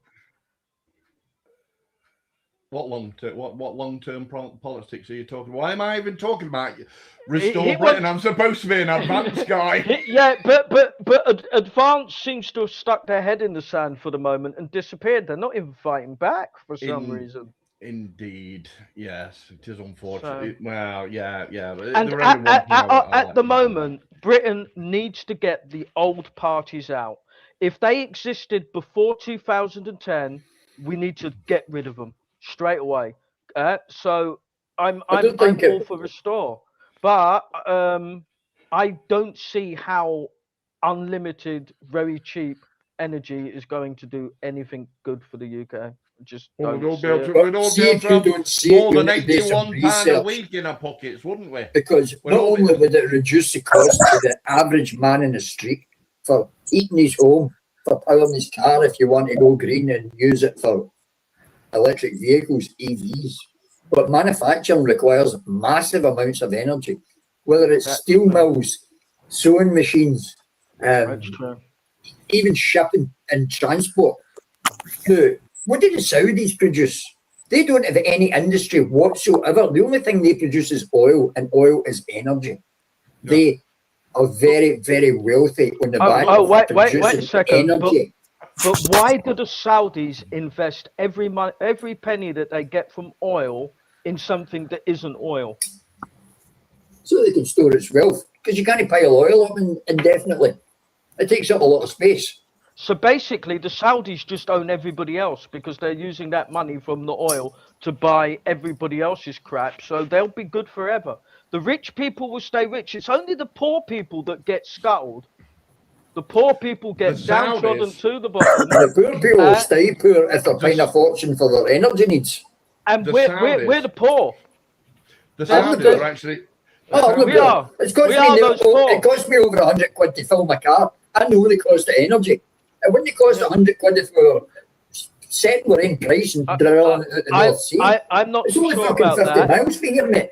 I reckon if the UK had abundant cheap energy, what they would do is invite all kinds of companies from the rest of the world to come and build stuff for us, and then charge us Britons double the price for the same product. Well, this is imagination. I'm talking about reality. I'm talking about reality of oil fields only a few miles off the shore of Britain, in the North Sea, close to where I live. I mean, we have the resources, and see the fact that you don't see what it would do. It makes no difference to the reality of the situation. There's a lot of things I don't understand. There's a lot of things I don't know, but it doesn't mean they're no valid. Your energy needs are your very basics of any industry or any sort of civilization, in fact. Because those electric lights you've got on in your house, that computer you're using, they all require electricity, and electricity is pure energy. I am the guy that lived off-grid for 7 years and produced all of my own power. I understand about energy consumption and energy needs. I already gave you unlimited energy, so we do it. We produce unlimited cheap energy, and that's when from rubbish and straw. That's when the problems start. It's not the end. Rubbish and straw. My light bulbs are now LED, all right? Each light bulb takes up 4 watts or 4 units of energy each. They used to be filament light bulbs. Each filament light bulb used to be chuffing out how many times more? 100 times more of energy units that they had to take up, which was, 60 watts or 100 watt light bulbs. Yet your electricity bill is 3 times higher.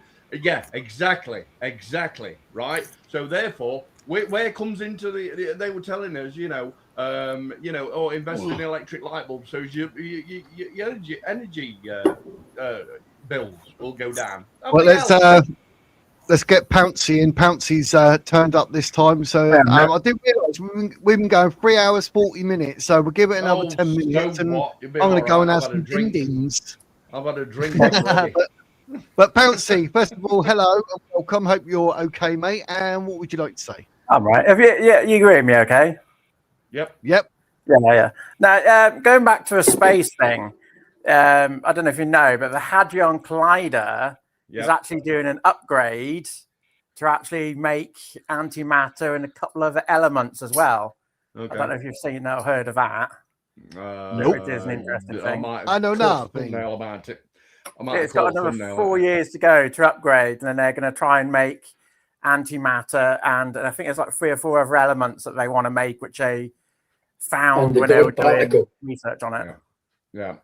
Well, basically, I took no notice because the last time the Hadron Collider came online and the made the God particle, nothing actually happened. Or then again, did it? Because it's around about that time all the leftist wokists came out and said various shit, didn't they?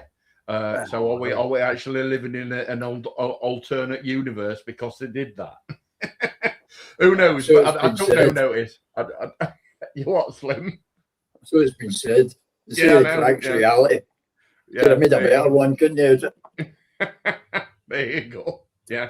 At least some of us are quite sane. And another thing with energy is like the sea currents and things like that. Yeah. Some countries have tapped into that, but we haven't done hardly anything on that subject. Yeah. Yeah, I understand. What do you mean? The tidal wave machines and stuff. Yeah, the tidal waves, because where I am, some of the waves are absolutely phenomenal. Yeah. It's absolutely so crazy. I mean, you know, the cooling towers that they've got. This was another idea of mine that you can all have. You can all have it, right? Just make a decent legacy package. Just call it the Stancil whatever, right?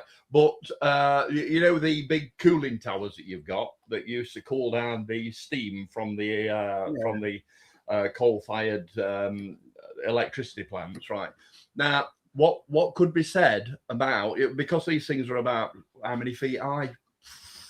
A fair few feet high, but basically there's a pressure difference, isn't there, between the top and the bottom.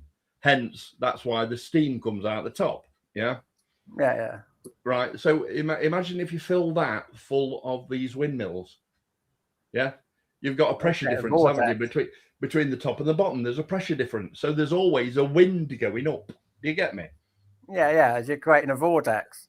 Absolutely. Well, yeah, it would create a vortex, but also, you know, you look at the pressure difference basically between the top and the bottom. There's always and then maybe you could put a thin chimney up there, another 3,000 feet up or something. Yeah, then there's always going to be a pressure difference between the top and the bottom. So therefore, you wouldn't need wind.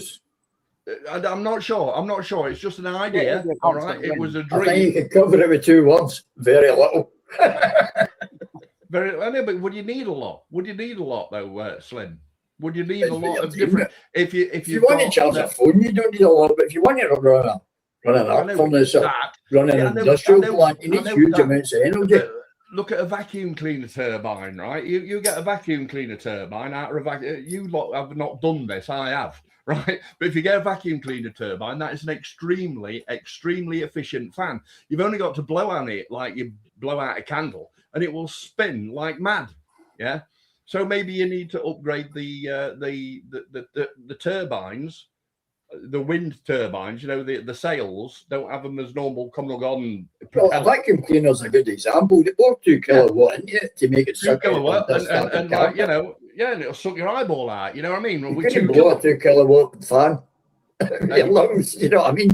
Yeah, exactly. But you know, with the vacuum cleaner turbine, you can actually literally hold it on the end of your finger like that. When you took it out of the vacuum cleaner, blow on it like that with the slightest of wind, and it will spin like feck. And it will spin like feck because it is incredibly efficient, right? So maybe if you add a load of vacuum cleaner turbines. Well, the bearings are incredibly efficient. But bigger, right?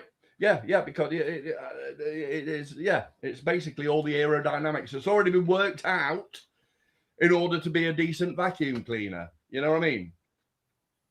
Yeah. Well, I get it, but like it says, the problem is that if you're going to have any industry, and in a modern age, see, even if you do have all these the AI plants, you know, the AI factories that are building, they're all going to require energy. Every city, street lights, electric cars. That is true. That is true. And we're going to have to build all of the robotics to run all of these industries as well. Yeah, but so if Britain could get a massive amount of cheap power that we produce ourselves, and we could start building the next generation robots that will start taking all of the jobs from poor people, we could make a lot of money for the really, really rich people in the world. So apparently all these data centers, right, they're constructing. So we can all agree that the data centers, all right, of which these AI-powered, you know, whatever, chatbots or whatever run on, actually produce heat, don't they? Yes, we agree on that. Right. So maybe if we've got the water coming out of these AI-generated power plants, these AI-generated centers, all right, if we have the hot water steam coming out and out to a cooling tower, and then have a load of these turbines inside there, right, producing electricity, to then power the. I'm not saying that that's what's the name energy. It's not what they call it. Come on, that energy keep getting. I'm not saying it's anything like that, but basically perpetual. Perpetual motion. I prefer to go. I'm not going down the rabbit hole of perpetual motion, but it's not going to be that. No. You're Just being efficient. You're just being efficient. It's extra efficient. I say we go down Slim's road, that we build a shitload of these small little power stations. We learn how to put a man on the moon, then we go and get the helium-3, and then we won't have to worry. We won't have to worry about energy for the next 5,000 years. But we'll still go extinct no matter what. So basically, you're a negative Nelly. You don't know that we're going to be extinct. There's no way you can know that for sure. No. There are always people having ideas and stuff like that. You see, in order. Oh maybe with infinite power, somebody will come up with a way to stop the Earth spinning out. Nothing's infinite. You're never going to get infinite power. If you use the whole mass of the planet, it still wouldn't, because it's finite. You don't yourself. Okay, extremely cheap and abundant. You can get efficient power. Obviously, right? Yeah, maybe with all of this extremely cheap and abundant energy that these nuclear power stations in the future that are going to produce, we can come up with a way. We can come up with a way to stop the Earth spinning out of control. Of course we can. We're human. We're extremely clever apes, mate. If we don't have World War III and put us all back and so that's going back to biblical terms then, and I'm an atheist, right? That's going back to biblical terms then. That is, everybody will burn in the fire of hell unless they make the correct decisions. They make the correct decisions. You can either live in a utopia or burn in the fires of hell. And I always say that. I completely understand where the Bible is coming from in that. You know I mean? Did you know that hell was literally a place in Jerusalem? It was I imagine so. It was a valley. It was a valley that's still there. You can go and visit it today. That's where they got their terminology of hell from that valley. There you go. So. Yeah, but you can also get the terminology of hell from a nuclear Armageddon, can't you? Well, that would be as close to hell. Yeah, and we need to make, as a human race, we need to make the correct decisions in order to not succumb to being in a nuclear hell, because we're extremely close to the next evolution of utopia at the moment, depending on our particular decisions that we make as a whole. You know what I mean? Yeah, but something needs to change about the systems that we've got, because £81 a week ain't going to work, because you're going to get other people just doing it. Well, if I said it was 1,000, would with the same system, would you be in for it then? Well, no. What?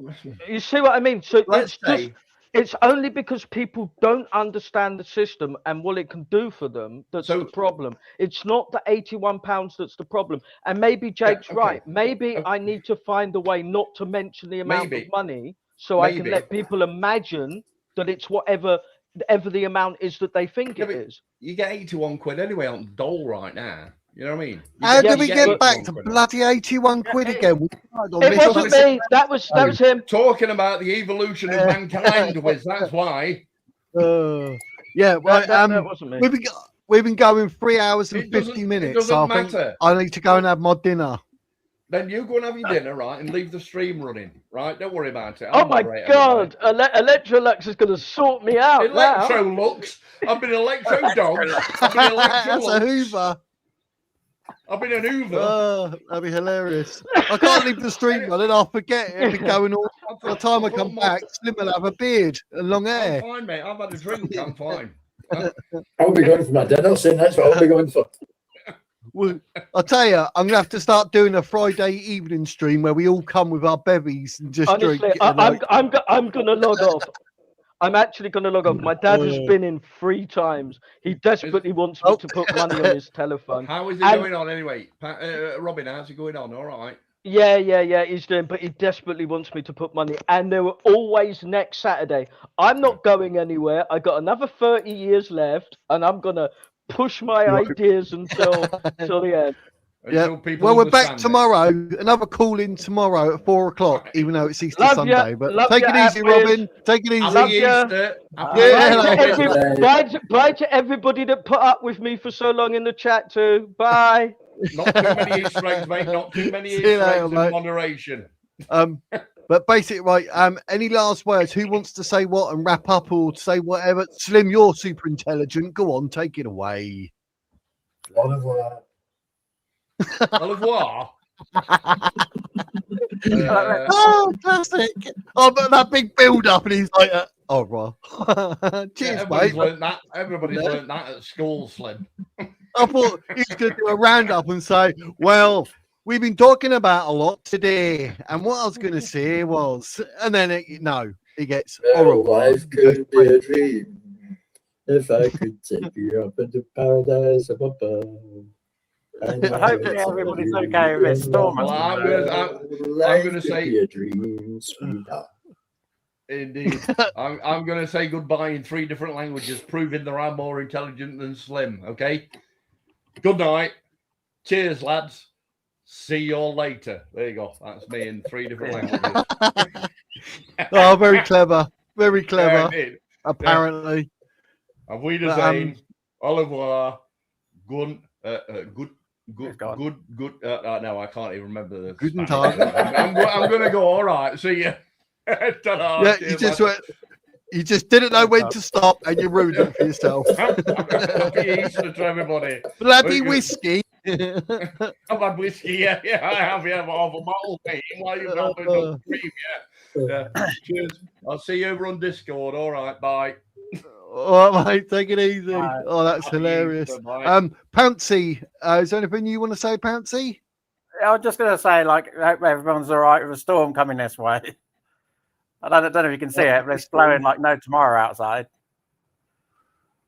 Oh, we're dark here. I can't see what our weather's doing, but I don't think it's supposed to be that bad in the south. I think it's more further up north. But yeah. Oh, look, Slim's got a hand with 4 fingers and a thumb. He got one of them. Look, and I can do that. Look. Whee. I don't know if you can hear the wind. Going off, he's got a hand.